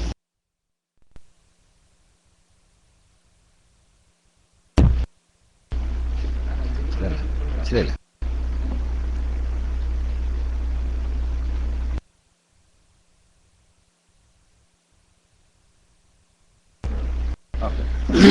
അതായത് ഇപ്പോ ഈ നിയമം നിതാക്കാത്തിന്റെ നിയമം മാറുന്നത് വരെ ഒരു കമ്പനിയിലേക്ക് എത്ര പേരെ റിലീസിന് എടുക്കുന്നത് കൊണ്ടും ആ കമ്പനിയുടെ സ്റ്റാറ്റസോ മറ്റൊന്നും തന്നെ ഇപ്പോ നിയമം ചെക്ക് ചെയ്യുന്നില്ല. അതുകൊണ്ട് തന്നെ ഇപ്പൊ അത്തരം ഇപ്പോ ഈ ആളുകളെ എടുക്കുന്നത് ഇപ്പോ 10 പേർക്ക് 4 ആള് എന്നുള്ള ഒരു അനുപാതം തന്നെ ഇപ്പോ പറഞ്ഞിട്ടില്ല എന്നുള്ളതാണ് എനിക്ക് കിട്ടിയിട്ടുള്ള അറിവ്. എത്ര ആളുകളെ വേണമെങ്കിൽ ഇപ്പോൾ കമ്പനിയിലേക്ക് നമുക്ക് പ്രൊമോട്ട് ചെയ്യാം, റിലീസിനെടുക്കാം. പക്ഷെ ഇത് കഴിഞ്ഞാൽ നിതാക്കാത്തിന്റെ നിയമപരമായിട്ടുള്ള ആ കാലാവധി കഴിഞ്ഞാൽ മക്തബുൽ അമൽ ചെക്കിങ്ങിന് ഇറങ്ങുകയും ആ ചെക്കിങ്ങിന്റെ ഭാഗമായി ആ കമ്പനികളിലുള്ള തൊഴിലാളികളുടെ ആനുപാതികമായി തന്നെ സൗദികൾ വെക്കാൻ നിഷ്കർഷിക്കുന്ന ഒരു നിയമം കൂടി അടുത്ത് തന്നെ നിലയിൽ വരുമെന്നാണ് നമുക്കറിയാൻ കഴിഞ്ഞിട്ടുള്ളത്.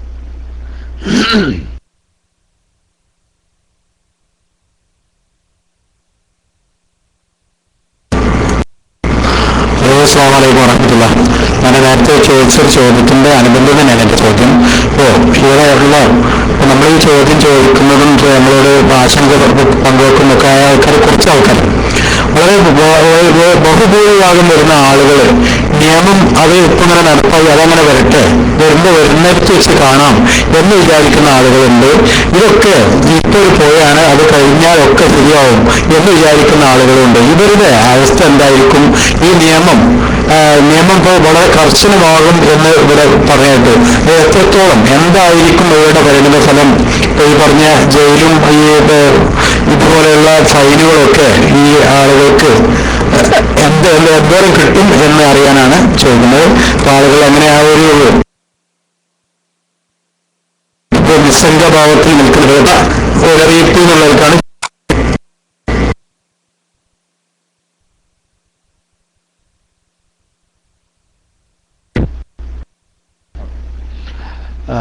ഇപ്പൊ താങ്കൾ പറഞ്ഞ പോലെ ഇതുപോലെ ഒരുപാട് ആളുകൾ ഇങ്ങനെ ഇത് വരണോടത്ത് വെച്ച് കാണാം, അത് എത്രയൊന്നും ഇത് ഇനി നീട്ടിക്കിട്ടും എന്നൊക്കെ വിചാരിച്ചുകൊണ്ട് നിൽക്കുന്ന ഒരുപാട് സഹോദരങ്ങളുണ്ട്. അങ്ങനെ നിൽക്കുന്നവർ എന്റെ അഭിപ്രായത്തിൽ ഈ രാജ്യത്തോട് ചെയ്യുന്ന ഏറ്റവും വലിയ അനീതിയാണത്. കാരണം ഇത്രയ്ക്കും സങ്കീർണമായ ഒരവസ്ഥയിൽ നമ്മുടെ കുടുംബം പോറ്റാനായി ഇത്രയ്ക്കും വളരെ ഒരു കാരണവശാലും സൗദി അറേബ്യയുടെ ചരിത്രത്തിലുണ്ടാകാത്ത നിയമപരമായ ഇളവുകൾ നൽകിക്കൊണ്ട് തങ്ങളുടെ കുടുംബങ്ങളെ സംരക്ഷിക്കുവാനുള്ള ഒരു വലിയ ഒരു സുവർണാവസരം തന്നിട്ട് അതിൽ ഭാഗഭാക്കാവാതെ തന്റെ കുടുംബത്തെ, സ്വന്തം കുടുംബത്തെ വലിയൊരു വിപത്തിന്റെ ഗർത്തത്തിലേക്ക് തള്ളിയിടുവാൻ ആഗ്രഹിക്കുന്നവർ മാത്രമേ അത്തരം ഒരു അവസ്ഥയിലേക്ക് ചിന്തിക്കുകയുള്ളൂ എന്നാണ് എനിക്ക് പറയാനുള്ളത്. അങ്ങനെ ആരെങ്കിലും ഉണ്ടെങ്കിൽ അവർക്ക് വേണ്ട നിയമപരമായ ഉപദേശങ്ങൾ നൽകിക്കൊണ്ട് അവരെ നല്ല രീതിയിലേക്ക് അവരെ ജോലിയെടുത്തുകൊണ്ട് പുതിയ കമ്പനികളിലേക്ക് വരുവാനും അല്ലെങ്കിൽ അവരുടെ ഇപ്പോഴുള്ള സ്ഥാനം ശരിയാക്കിക്കൊണ്ട് ലീഗലൈസ് ചെയ്യുവാനും നമ്മൾ സഹായിക്കണം. അങ്ങനെ ആരെങ്കിലും ഉണ്ടെങ്കിൽ, ഇപ്പൊ നിങ്ങൾ അറിയുന്ന ആരെങ്കിലും അങ്ങനെ ഉള്ള സഹോദരന്മാർ അങ്ങനെ വിചാരിക്കുന്നവരുണ്ടെങ്കിൽ തീർച്ചയായും അവർക്ക് ബോധവൽക്കരണം നടത്തിക്കൊണ്ട് അതിന് നമ്മൾ നൽകേണ്ടുന്ന വില, ശിക്ഷ കൂടാതെ സാമ്പത്തിക നഷ്ടം, ഒരു പെനാൽറ്റി, ഇതൊക്കെ ഒരാളും തന്നെ ന്യായീകരിക്കുവാൻ ആ സമയത്ത് ഉണ്ടാകില്ല എന്നുള്ള ദുഃഖസത്യം കൂടി നമ്മൾ മനസ്സിലാക്കേണ്ടതുണ്ട്. കാരണം ഇത്രയ്ക്കും നല്ലൊരു സുവർണാവസരം, ചുരുങ്ങിയ കാല ആളാണെങ്കിൽ പോലും ഇത്രയ്ക്കും നല്ലൊരു സുവർണാവസരം നമ്മളെ രക്ഷപ്പെടുത്തുവാൻ വേണ്ടി തന്നിട്ട് അത് ഉപയോഗിക്കാതെ ഇനിയും വരട്ടെ എന്ന് വിചാരിച്ചിരിക്കുന്നവർ വിഡ്ഢികളുടെ സ്വർഗത്തിലാണെന്നേ നമുക്ക് പറയാനുള്ളൂ. അത്തരം ആളുകൾക്ക് അവരനുഭവിക്കേണ്ടി വരുമ്പോൾ ഒരു സാമ്യ പ്രവർത്തനം തിരിഞ്ഞു നോക്കാനുണ്ടാവില്ല എന്നുള്ള സത്യം കൂടി ഈ അവസരത്തിൽ ഞാൻ നിങ്ങൾ ഉണർത്തുകയാണ്. പ്രിയമുള്ള സഹോദരങ്ങളെ, നമ്മൾ അവസാനിക്കാനുള്ള സമയം കഴിഞ്ഞു. പിന്നെയും കുറെ സമയം കൂടി നമ്മൾ നീട്ടിയിരിക്കുകയാണ്. ഇനി ഒരു 11 മണിക്ക് ഇൻഷാ അല്ലാഹ് നമ്മളത് ഈ പ്രോഗ്രാം വൈൻഡപ്പ് ചെയ്യേണ്ടതുണ്ട്, അദ്ദേഹത്തിന് പോകേണ്ടതുണ്ട്. അതുകൊണ്ട് ഇനി വളരെ പ്രസക്തമായ ചോദ്യങ്ങൾ 11:15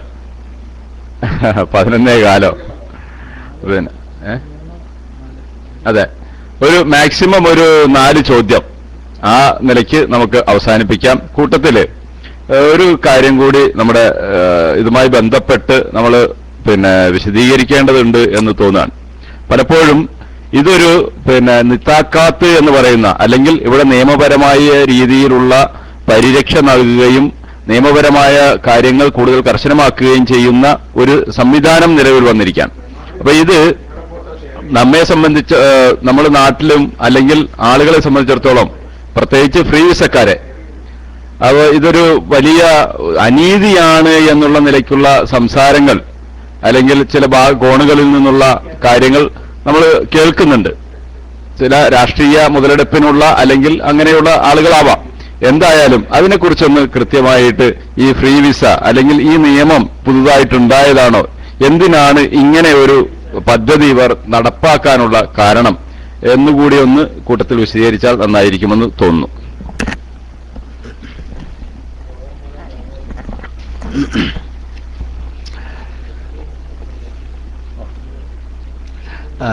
നമുക്കറിയാം, ഈ രാജ്യത്ത് ഒരുപാട് ദുഷ്പ്രവണതകൾ വളർന്നുകൊണ്ടിരിക്കുന്നുണ്ട്. അതായത് ജോലിയില്ലാത്ത ഒരുപാട് സൗദി പൗരന്മാർ, വിദ്യാഭ്യാസമില്ലാതെ വളർന്നു വരുന്ന ഒരു തലമുറ, ആ തലമുറ നീങ്ങിക്കൊണ്ടിരുന്ന ഒരു വലിയ ഒരു മോശമായ ഒരു രീതിയിലേക്ക് അവരുടെ ജീവിതം പോയിക്കൊണ്ടിരുന്നപ്പോൾ അത് ഈ ഗവൺമെന്റിനെ നിയന്ത്രിക്കാൻ പറ്റാത്ത തരത്തിലേക്കുള്ള ഒരു പോക്കായി അവർ കണ്ടപ്പോൾ അവർക്ക് ഈ രാജ്യത്തുള്ള സൗദി പൗരന്മാർക്ക് തങ്ങളുടെ മക്കൾക്ക് അല്ലെങ്കിൽ തങ്ങളുടെ സഹോദരങ്ങൾക്ക് ജോലി കൊടുത്തുകൊണ്ട് അത്തരം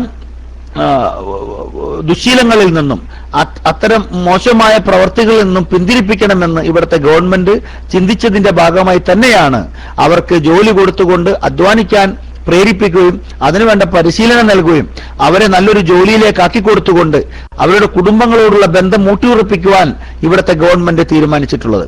അതിന്റെ ഭാഗമായി നമുക്കറിയാം, മുൻകാലങ്ങളിൽ എന്തുമാത്രം തട്ടിപ്പറിയും എന്തുമാത്രം കൊലപാതകങ്ങളും വളരെയധികം അരാജകത്വം നിറഞ്ഞിട്ടുള്ള ഒരു രീതിയിലുള്ള സൗദി പൗരന്മാരുടെ നമ്മളോടുള്ള വിദേശികളോടുള്ള സമീപനം, ഇന്ന് അതിനൊക്കെ ഒരുപാട് ഇളവ് വന്നിട്ടുണ്ട്, ഒരുപാട് വ്യത്യാസം വന്നിട്ടുണ്ട്. അത് നമ്മൾ മനസ്സിലാക്കേണ്ട കാര്യമാണ്. അത് ഒരു വശത്ത്. മറ്റൊരു വശത്ത് വിദേശികളായി പണ്ടെങ്ങോ വളരെ ഇങ്ങോട്ട് എങ്ങനെയെങ്കിലും കടൽ കടന്നുകൊണ്ട് തങ്ങളുടെ കുടുംബത്തെ വളരെ നല്ല രീതിയിൽ തങ്ങളെ പോറ്റി വളർത്തിയ മാതാപിതാക്കളെ ഞങ്ങൾക്ക് വളരെ നല്ല രീതിയിൽ അവർ വയസ്സായ കാലത്ത് പ്രായമേറിയ കാലത്ത് ആരും അശരണരായ ഒരു സമയത്ത് സംരക്ഷിക്കണമെന്ന് ആഗ്രഹിക്കുന്ന നമ്മുടെ മാതാപിതാക്കളെ സംരക്ഷിക്കണമെന്ന് മനസ്സിൽ നിയത്ത് ചെയ്ത വിചാരിച്ചിട്ടുള്ള നമ്മുടെ സഹോദരങ്ങൾ ഏതൊക്കെയോ ചിലപ്പോൾ തെറ്റിയെടുത്ത പാസ്പോർട്ടുകൾ, വ്യത്യസ്തമായ അഡ്രസ്സുകളിലൂടെ വന്നവർ, ഏതെങ്കിലും പൈസ കൂടുതൽ കൊടുത്തുകൊണ്ട് ഇവിടെ എത്തപ്പെട്ട് ഏത് ജോലിയും എടുക്കാൻ തയ്യാറായിട്ടുള്ള ഒരവസ്ഥ നമ്മളെ വീടുകളിൽ സംജാതമായ നിർബന്ധിതമായ ഒരവസ്ഥയിൽ നമ്മൾ നാടും വീടും വിട്ട് പോരേണ്ടി വന്ന ഒരവസ്ഥ. ആ ഒരു അവസ്ഥയിൽ നിന്ന് ഇപ്പോൾ തികച്ചും നമ്മളൊക്കെ സംബന്ധിച്ച് നമ്മുടെ നാടുകളിലൊക്കെ ഒരുപാട് വ്യത്യാസമുണ്ടായിട്ടുണ്ട്.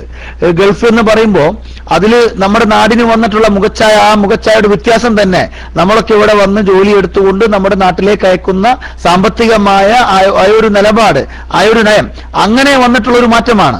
അപ്പൊ അത്തരം വലിയൊരു വ്യത്യാസം തന്നെ നമ്മളൊക്കെ തന്നെ ഇവിടെ വന്ന് ജോലി എടുത്തതിന്റെ പേരിൽ നമ്മൾക്ക് സമ്പാദിക്കാൻ പറ്റിയിട്ടുള്ളതും നമ്മുടെ പെങ്ങന്മാരെ കെട്ടിച്ചു വിടാൻ പറ്റിയിട്ടുള്ളതും നമ്മുടെ രക്ഷിതാക്കളെ കുറച്ചുകൂടി നല്ല ഉയർന്ന രീതിയിൽ നോക്കാൻ കഴിഞ്ഞിട്ടുള്ളതും അങ്ങനെ സംരക്ഷണം കൊടുത്തുകൊണ്ട് അവരെയൊക്കെ നല്ല രീതിയിൽ ശരിയായ മാർഗത്തിലൂടെ നയിക്കുവാനും കഴിഞ്ഞിട്ടുണ്ട് എന്നുള്ള കാര്യത്തിൽ നമുക്ക് ആർക്കും സംശയമൊന്നുമില്ല. അപ്പൊ അങ്ങനെയൊക്കെ അന്നത്തെ കാലത്തൊക്കെ വരാൻ വേണ്ടി അവർ കുടുംബത്തെ സംരക്ഷിക്കുന്നതിന് വേണ്ടി മറ്റൊന്നും ചിന്തിക്കാതെ തന്നെ അഡ്രസ്സ് തെറ്റായി എടുത്തിട്ടുള്ള പാസ്പോർട്ടുകൾ, മറ്റുള്ള പ്രശ്നങ്ങളിൽ ഏർപ്പെട്ടുകൊണ്ട് ജോലി എടുത്തിട്ടുള്ളവർ, ഇങ്ങനെ ഒരുപാട് ആളുകൾ നമ്മുടെ ഇടയിലുണ്ട്. അത്തരം ആളുകളെ ലീഗലൈസ് ചെയ്തുകൊണ്ട് ഈ രാജ്യത്തിന്റെ മറ്റ് ലോക രാഷ്ട്രങ്ങൾക്കിടയിൽ സൗദി അറേബ്യയിലെ തൊഴിൽ നിയമങ്ങൾ നമുക്കറിയാം. ഇപ്പൊ സൗദി അറേബ്യനെ സംബന്ധിച്ച് ഒരുപാട്, പ്രത്യേകിച്ച് യൂറോപ്യൻ രാഷ്ട്രങ്ങളിലൊക്കെ അവർക്കുള്ള ഒരു ധാരണ തന്നെ വളരെ തെറ്റായ ധാരണകളുണ്ട്.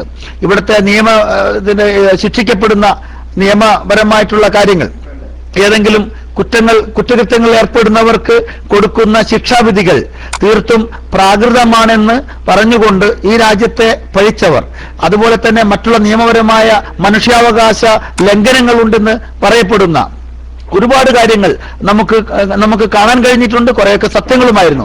അപ്പൊ അത്തരം കാര്യങ്ങളിൽ നിന്നൊക്കെ, ഒരുപാട് കുറ്റകൃത്യങ്ങളിൽ നിന്നൊക്കെ ഒഴിവാക്കാൻ തന്നെ അത്തരം ആളുകളെ നാടുകടത്താനും സ്വദേശികളായവർക്ക് തൊഴിൽ കൊടുത്തുകൊണ്ട് അവരെ അത്തരം ചിന്തകളിൽ നിന്ന് തീർത്തും മാറ്റിക്കൊണ്ട് കുടുംബപരമായ, സൗഹൃദപരമായ, സമാധാനപരമായ, ഐശ്വര്യപൂർണമായ, സമ്പൽ സമൃദ്ധമായ ഒരു ജീവിതത്തിലേക്ക് മാറ്റിക്കൊണ്ട് ഈ രാജ്യത്തിന്റെ തന്നെ ഒരു അഭിവൃദ്ധിക്ക് വേണ്ടി അവരെ മാറ്റിമറിക്കുന്ന, നല്ല രീതിയിലേക്ക് നയിക്കുന്ന ഒരു പ്രത്യേക ഒരു രീതിയിലേക്ക് കൊണ്ടുവരുവാൻ ഈ ഗവൺമെന്റ് ശ്രമിക്കുന്നതിന്റെ ഭാഗമായി കൂടിയാണ് ഇത്തരം നിയമങ്ങൾ നടപ്പാക്കുന്നതും കർശനമായി അത് പാലിക്കാൻ വേണ്ടി ഇവിടെയുള്ള വിദേശികളോട് അഭ്യർത്ഥിക്കുന്നതും. അതുമൂലം ഈ രാജ്യത്തുള്ള എല്ലാ തൊഴിലാളികളും തൊഴിൽ സ്ഥാപനങ്ങളും നിയമവിധേയമാക്കിക്കൊണ്ട് അവർക്ക് അത്തരം സുഖകരമായ ജോലിയെടുക്കുവാനും മറ്റുള്ള വിഷമങ്ങളോ പ്രശ്നങ്ങളോ നമ്മളിൽപ്പെട്ട ആർക്കും ഇല്ലാതിരിക്കുവാനും വേണ്ടിയാണ് അവർ ഇത്തരം ഒരു നിയമങ്ങൾ കൊണ്ടുവന്നതും അത് നടപ്പിലാക്കാൻ വേണ്ടി വളരെയധികം അവർ പ്രയത്നിക്കുന്നതും അതിന്റെ ഭാഗമായിട്ടാണ് നമ്മൾ ഇന്നിവിടെ ഈ സംസാരിക്കുന്നത് പോലും എന്ന് തന്നെ പറയേണ്ടി വന്നതിൽ അഭിമാനമുണ്ട്. അത്തരം ആളുകൾ ഇനി പോയിക്കൊണ്ട് അവർക്ക് ഇപ്പോൾ നിന്ന് നല്ല രീതിയിൽ തിരിച്ച് നല്ലൊരു കമ്പനിയിലേക്ക് വരാനുള്ള ഒരു അവസരം കൂടി നൽകിക്കൊണ്ട് ഈ ഗവൺമെന്റ് നമ്മളോട് വളരെയധികം കനിവ് കാണിച്ചിരിക്കുകയാണ്. എന്തായാലും ഞാനിപ്പോ ഈ ഒരു വിഷയം ഇവിടെ അവസാനിപ്പിക്കുമ്പോൾ ഈ സൗദി ഗവൺമെന്റിന്റെ ഇവിടുത്തെ രാജാവിനും അവരുടെ കുടുംബാംഗങ്ങൾക്കും ഇവിടുത്തെ ഭരണകൂടത്തിനും അതനുസരിച്ച് ജീവിക്കാൻ വിധിക്കപ്പെട്ടുള്ള നമ്മൾക്കും ദീർഘായുസ്സും അതുപോലുള്ള എല്ലാവിധ നല്ല സമ്പൽ സമൃദ്ധമായ ഐശ്വര്യങ്ങളും പ്രദാനം ചെയ്യട്ടെ എന്ന് കൂടി ആത്മാർത്ഥമായി പ്രാർത്ഥിക്കുന്നു.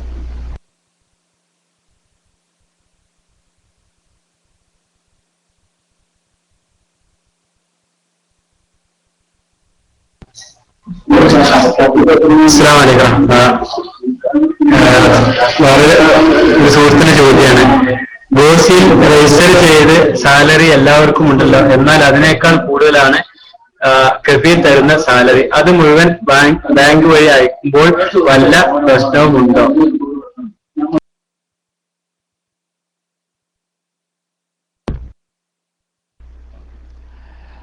നമുക്ക് അനുവദിക്കപ്പെട്ടിട്ടുള്ള ശമ്പളം ഇപ്പോ മാസാമാസം അയക്കാൻ പറ്റുന്നില്ലെങ്കിൽ കൂടി 2-3 മാസങ്ങളിൽ ഒന്നിച്ചയച്ചാൽ പോലും നമുക്ക് മാസം കിട്ടുന്ന ശമ്പളത്തിന്റെ കണക്കനുസരിച്ചുള്ള ആ തുകയാണ് 2-3 മാസം കഴിയുമ്പോൾ കൂടുതലായി അയക്കേണ്ടി വരുന്നതെങ്കിൽ. ഞാൻ പറഞ്ഞു വന്നത്, ഇപ്പൊ ആദ്യത്തെ ഒരു 2 മാസം നമുക്ക് അയക്കാൻ കഴിഞ്ഞില്ല, മൂന്നാം മാസം നമ്മൾ അയക്കുന്നത് ആ കഴിഞ്ഞുപോയ 3 മാസങ്ങളിലുള്ള സാലറി ഒന്നിച്ചാണെങ്കിൽ പോലും യാതൊരുവിധ പ്രശ്നങ്ങൾ നമുക്കില്ല. നിയമപരമായി നമുക്ക് കിട്ടുന്ന സാലറി തന്നെ നമുക്ക് നാട്ടിലേക്ക് അയക്കാൻ കഴിയുന്നതാണ്. അതിന് യാതൊരുവിധ നിയമ തടസ്സങ്ങളും ഇല്ല എന്നാണ് പറയാനുള്ളത്.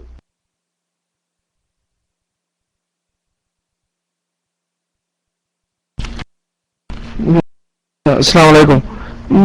ഇപ്പൊ റിലീസ് കൊടുത്താൽ 3 മാസത്തേക്ക് നാട്ടിൽ പോകാൻ പറ്റില്ല എന്നുള്ള ഒരു റൂമർ കേൾക്കില്ല. എന്തോ സത്യമുണ്ടോ? ഒന്ന് വിശദീകരിച്ചു.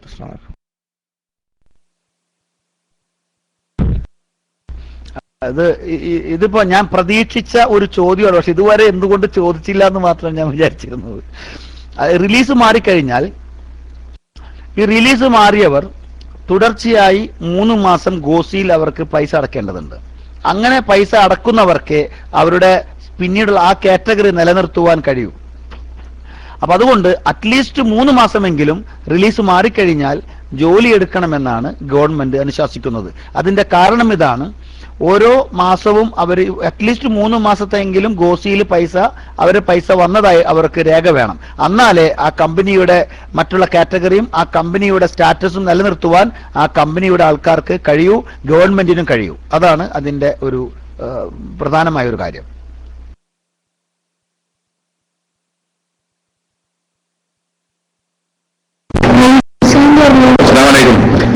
ഞാൻ 2 കാര്യം ചോദിക്കാനുള്ളത്. ഒന്ന്, ആദ്യത്തേത്, ഇപ്പൊ എന്റെ ഒരു കൂട്ടുകാരൻ തന്നെ, വേറെ കൂട്ടുകാരൻ അവരുടെ കഥയിലേക്ക് പച്ചന്നാണ്, പക്ഷെ അവർക്ക് പുറത്ത് ജോലി ചെയ്യുന്നവൻ.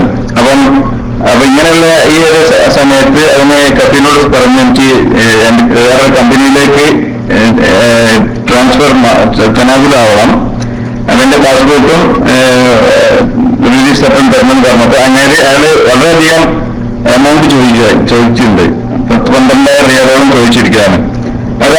അത് എന്താണ്, നമുക്കത് കൊടുക്കാതെ കിട്ടാന്നുണ്ടെങ്കിൽ വകുപ്പുണ്ടോ? കാരണം അങ്ങനെ പച്ചയാണ്, അല്ലാതെ മഞ്ഞ ചുവപ്പല്ല, അത് സ്റ്റാറ്റസ് ടച്ചാണ്. അപ്പൊ ആ കാശ് കൊടുക്കാതെ അത് കിട്ടാനുണ്ടെങ്കിൽ മാർഗം എന്താണ് എന്നാണ് ചോദ്യം. 2ാം ചോദ്യം, ഇതിനോട് ബന്ധപ്പെട്ട് എന്തെങ്കിലും എല്ലാവർക്കും ഈ റൂമിൽ എല്ലാവർക്കും ഉപകാരപ്പെടുമെന്നുള്ള ഒരു കാരണം. ഇപ്പോൾ പുതുക്കിയ പാസ്പോർട്ട് നെഗൽ മാലൂമാത്തിനെ സൗദി ജവാസാത്തിൽ കൊണ്ടുകൊടുത്തപ്പോൾ അത് റിജക്ട് ആവുന്ന ഒരു അവസ്ഥ ഉണ്ട്. അതിനെന്താണ്, അത് ശരിയാണോ, എന്താണ് എന്റെ പ്രശ്നം എന്നുള്ളത് ഒന്ന് പറഞ്ഞിട്ടുണ്ടായിരുന്നു. അസ്സലാമു അലൈക്കും.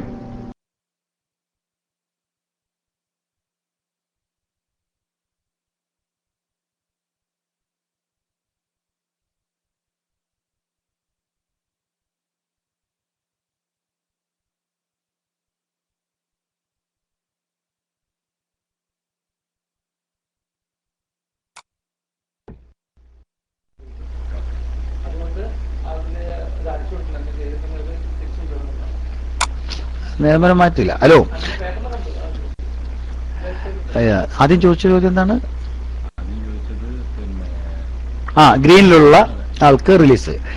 ഗ്രീൻ കാറ്റഗറിയിലുള്ള ഒരാൾക്ക് റിലീസ് കൊടുക്കണമെങ്കിൽ അതിന്റെ പരമാധികാരം ആ സൗദിക്കാണ്, അതിന്റെ എംപ്ലോയർക്കാണ്. അപ്പോ അതിന് നമ്മൾക്ക് നിദാഖാത്തിന് യാതൊരുവിധ ബന്ധവുമില്ല കാര്യത്തിൽ.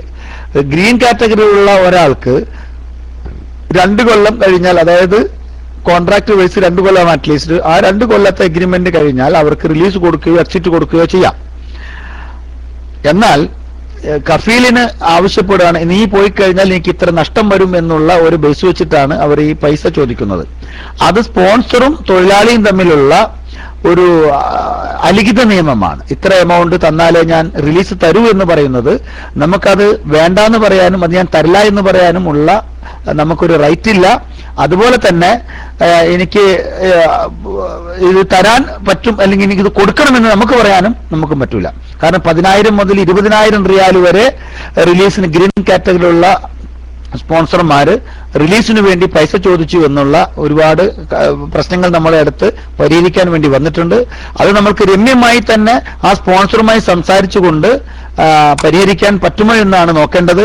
മറിച്ച് ഇത്രയ്ക്കും പൈസ ആവശ്യപ്പെടുന്ന ആൾക്ക് നമുക്ക് തരാൻ നിവൃത്തിയില്ല എന്ന് പറഞ്ഞാൽ ആ സ്പോൺസർ പിന്നെ പറയുന്നത്, ഒരു കാര്യം ചെയ്യ്, എന്റെ അടുത്ത് ജോലിയുണ്ട്, നീ എന്റെ അടുത്ത് വന്നിട്ട് ചെയ്യാനാ പറയാം. അങ്ങനെ പറയുമ്പോൾ നമ്മളുടെ ഇക്കാമയിൽ രേഖപ്പെടുത്തിയിട്ടുള്ള പ്രൊഫഷനിലുള്ള ജോലി തന്നെയാണോ അത് എന്ന് നമ്മൾ ഉറപ്പുവരുത്തേണ്ടതുണ്ട്. തിരിച്ചു പോകുന്ന പക്ഷം നമുക്ക് കിട്ടുന്ന ജോലി ഇക്കാമയിൽ രേഖപ്പെടുത്തിയിട്ടുള്ള ജോലി തന്നെയായിരിക്കണമെന്ന് നമുക്ക് വാശി പിടിക്കാം. കാരണം അതേ പാടുള്ളൂ, നിയമപരമായിട്ട് അതേ ചെയ്യാൻ പാടുള്ളൂ. അല്ലാത്ത ഏത് ജോലിയും അതേ സൗദി രണ്ടറിൽ തന്നെ ചെയ്യുന്നത് പോലും നിയമവിരുദ്ധമാണ്. അല്ലെങ്കിൽ പിന്നെ എക്സിറ്റ് അടിച്ചു പോയിക്കൊണ്ട് വേറൊരു വിസയിൽ വരാൻ, വേറെ കമ്പനിയിലേക്ക് വരാനുള്ള ഒരു ഇത് കാര്യമാണ് നമ്മൾ നോക്കേണ്ടത്. ഇത്രയും പൈസ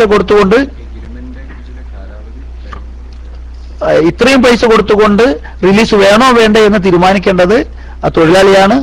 അത് അത്രക്കും പോകുന്നൊരു സാലറിയും മറ്റു ആനുകൂല്യങ്ങളും മറ്റുള്ള കമ്പനിയിൽ നിന്ന് കിട്ടുമെന്നുണ്ടെങ്കിൽ അത് കൊടുക്കുന്നതുകൊണ്ട് നമുക്ക് നിങ്ങൾക്ക് വിരോധമില്ലെങ്കിൽ ഓക്കെ.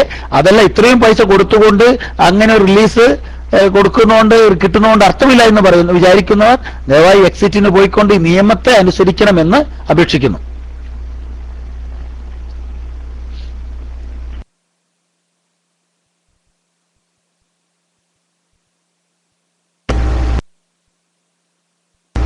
ഹലോ, അസ്സലാമു അലൈക്കും. കേൾക്കുന്നുണ്ടോ? എൻ്റെ ഒരു ചോദ്യം എന്ന് പറഞ്ഞിട്ടുണ്ടെന്ന് ഞാൻ എൻ്റെ പ്രൊഫഷൻ ഇപ്പം മാറ്റിയതാണ്, അടുത്ത് മാറ്റിയിട്ടുള്ളൂ. അപ്പം എന്ന് പറഞ്ഞാൽ ഞാൻ എൻ്റെ ഭാര്യനെ കൊണ്ടുവരാൻ വേണ്ടിയിട്ടാണ് പ്രൊഫഷൻ മാറ്റിയിട്ടുള്ളത്.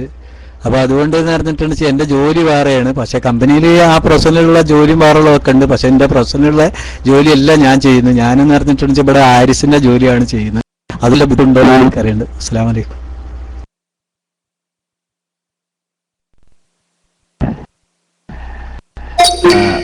ഭാര്യയെ കൊണ്ടുവരാൻ വേണ്ടിയിട്ട് പ്രൊഫഷൻ ചേഞ്ച് ചെയ്യുന്നത് വളരെ സ്വാഭാവികമായി മുമ്പ് നടന്നിട്ടുള്ള കാര്യമാണ്. പക്ഷെ ഇനി ഈ നിദാക്കാത്തിന്റെ സമയപരിധി കഴിഞ്ഞാൽ ഏതെങ്കിലും ചെക്കിങ്ങിൽ വെച്ചുകൊണ്ട് നിങ്ങളെ അപ്പോൾ ആരിസിന്റെ ജോലി ചെയ്യുന്നത് ഇക്കാമിൽ എഴുതിയിട്ടുള്ള ചിലപ്പോൾ ടെക്നീഷ്യനായിട്ടൊക്കെ ആണെങ്കിൽ എന്തുകൊണ്ട് ഇങ്ങനെ ജോലി ചെയ്യുന്നു എന്ന് ചോദിച്ചു കഴിഞ്ഞാൽ അതിന് നമുക്ക് ഉത്തരമില്ലാത്തൊരവസ്ഥ വരും.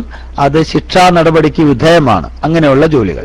അപ്പൊ അതുകൊണ്ട് ഏത് ജോലിയാണോ ഇപ്പൊ ചെയ്യുന്നത് ആ ജോലിയിലേക്ക് നിങ്ങളുടെ പ്രൊഫഷൻ മാറ്റിക്കൊണ്ട് ചെയ്യുന്ന ജോലി തന്നെ ഇക്കാമയിൽ രേഖപ്പെടുത്തുവാനുള്ള ഈ അവസരം ഉപയോഗിക്കണമെന്നാണ് എനിക്ക് അഭ്യർത്ഥിക്കാനുള്ളത്.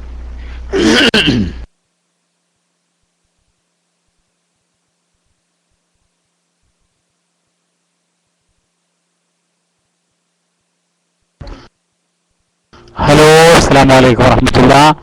നമ്മുടെ ക്ലാസ് റൂമിൽ തന്നെയുള്ള ഒരാള് അഹമ്മദ് സാഹിബ്, അദ്ദേഹത്തിന്റെ ചോദ്യമാണ്. ആ ചോദ്യം, സർ, കമ്പനി അനുവദിച്ചാൽ 3 മാസത്തിന് മുമ്പ് നാട്ടിൽ പോകാമോ എന്നാണ്. അതാണ് അദ്ദേഹത്തിന്റെ ചോദ്യം. മനസ്സിലായെന്ന് പറഞ്ഞോട്. അസ്സലാമു അലൈക്കും.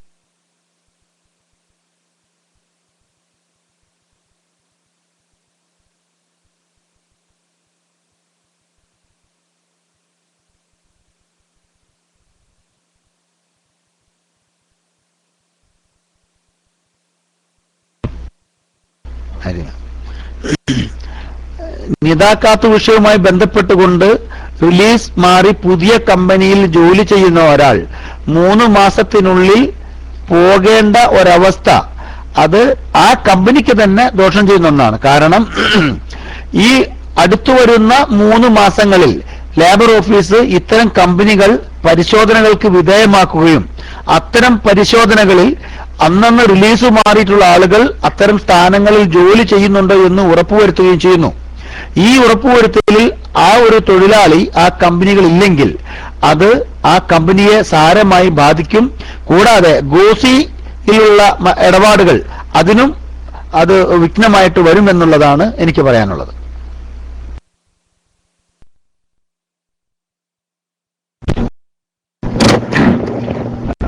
ഞാൻ നേരത്തെ ചോദിച്ചിരുന്നു ആ പാസ്പോർട്ടിന്റെ കാര്യം. അപ്പം പാസ്പോർട്ട് പുതുക്കിയിട്ട് നമ്മൾ പുതിയ പാസ്പോർട്ടാണ് ഇന്ത്യൻ എംബസിൽ നിന്ന് കിട്ടുന്നത്. അത് ആദ്യത്തെ നമ്മുടെ പാസ്പോർട്ടിന്റെ ചട്ടം തന്നെയായിരുന്നു, നമ്മുടെ ഫോട്ടോസൊക്കെ ഉണ്ടായിരുന്നു. ഇപ്പം മറ്റൊരു അടുത്ത പേജിലാണെന്ന് പറഞ്ഞു. അപ്പൊ അത് ഇന്ത്യൻ എംബസി സൗദി പാസ്പോർട്ട് ജവാസാത്ത് നമ്മൾ നഗൽ മാലൂമാത്തിന് കൊടുക്കുമ്പോൾ അത് സ്വീകരിക്കുന്നില്ല എന്നാണ്, ആ പാസ്പോർട്ട് സ്വീകരിക്കുന്നില്ല എന്നാണ് വിവരം അത് ഫ്രണ്ട് പറഞ്ഞു കേട്ടത്. അത് ഇതിന്റെ യഥാർത്ഥം ഉണ്ടാവുന്ന അറിയാൻ വേണ്ടിയായിരുന്നു.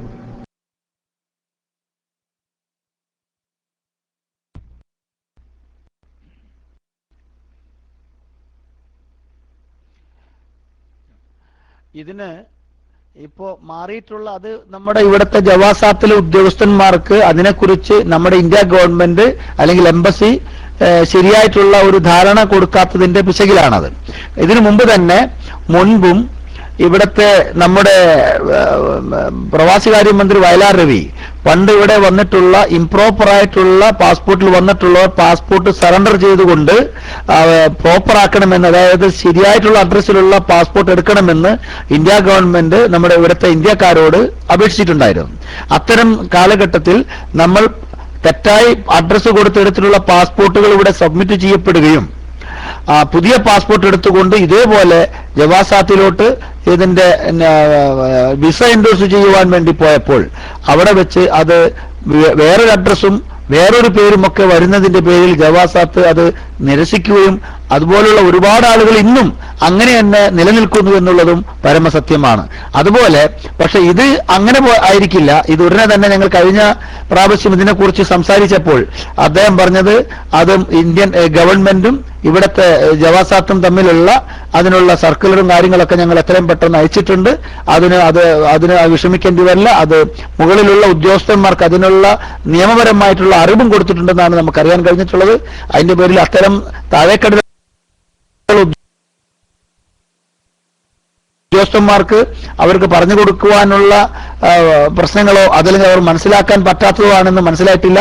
പക്ഷെ ഒരുപാട് സ്ഥലങ്ങളിൽ അത് ചെയ്തു പോന്നിട്ടുണ്ട്, ചില സ്ഥലങ്ങളിൽ അത് നിരസിക്കപ്പെട്ടിട്ടുണ്ടെന്നുള്ള കാര്യവും സത്യമാണ്. പക്ഷെ അത് വളരെ സമയബന്ധിതമായി തന്നെ അത് വളരെയധികം പരിഹരിക്കപ്പെടുമെന്നുള്ളതാണ് നമ്മുടെ വിശ്വാസം.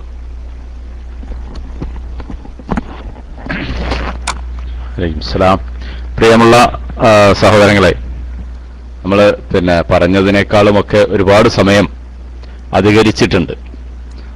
നമുക്കറിയാം, ഇദ്ദേഹം നമ്മുടെ ഷാജി മതിലകം വളരെ തിരക്ക് പിടിച്ച ഒരു ജീവിതമാണ് ഇവിടെ നയിക്കുന്നത്. പ്രത്യേകിച്ച് ഇപ്പോഴത്തെ ഈ തക്കാത്തുമായി ബന്ധപ്പെട്ട വിഷയങ്ങളിൽ ഇപ്പോ ആഴ്ചതോറും 2 സ്ഥലങ്ങളിൽ ഇതുമായി പ്രശ്നങ്ങൾക്ക് പരിഹാരം തേടുകയും പ്രശ്നപരിഹാരം നേടുകയും ചെയ്തിട്ടുള്ളത്. അപ്പോൾ ഒരുപാട് ആളുകളെ നമ്മുടെ ഈ ഇടപെടൽ കാരണം, ഇദ്ദേഹത്തിന് ഇടപെടൽ കാരണം വളരെ സുഖകരമായി തർഹീലിലൊന്നും കിടക്കാതെ തന്നെ നാട്ടിലെത്താനും ഒക്കെ സാധിച്ചിട്ടുണ്ട്. അപ്പൊ അതിനിടയ്ക്കാണ് നമ്മുടെ ഈ ക്ലാസ് റൂമിൽ അദ്ദേഹം വരികയും നമുക്ക് ആവശ്യമായ നിർദ്ദേശങ്ങളും നിയമോപദേശങ്ങളും ഒക്കെ നൽകുകയും ഒക്കെ ചെയ്തത്. ഇത് ശരിക്കും ലോകത്തിന്റെ വിവിധ ഭാഗങ്ങളിൽ നിന്ന് ഇത് ശ്രവിക്കുന്ന നൂറുകണക്കിന് ആളുകൾ, ഓരോ സിസ്റ്റത്തിന്റെയും പിന്നിൽ കുറെ അധികം ആളുകൾ, ഇവിടെ കാണുന്ന എണ്ണത്തേനേക്കാൾ കൂടുതൽ ആളുകൾ ഇത് വീക്ഷിക്കുന്നുണ്ട്, ശ്രവിക്കുന്നുണ്ട് എന്നുള്ളത് വളരെ ഈ പരിപാടി വളരെ ഗുണകരമായി എന്നുള്ളതിന് തെളിവാണ്. അപ്പോൾ എന്തായാലും അദ്ദേഹത്തിന് നന്ദി അറിയിക്കുകയാണ്. അള്ളാഹു തക്കതായ പ്രതിഫലം നൽകട്ടെ. സെയ്ദ് സുല്ലമിയെ ഒന്ന് മൈക്കിലേക്ക് വരിക, 2 വാക്ക് സംസാരിക്കാൻ നമുക്ക് ഇൻഷാ അല്ലാഹ് അവസാനിപ്പിക്കാം. വീണ്ടും അദ്ദേഹം ഇതുമായി ബന്ധപ്പെട്ട് വിഷയങ്ങളിൽ അല്ലെങ്കിൽ നമ്മുടെ ക്ലാസ് റൂമൊക്കെ ആയി സഹകരിക്കുമെന്ന് പ്രതീക്ഷിക്കുന്നു. അള്ളാഹു അനുഗ്രഹിക്കും.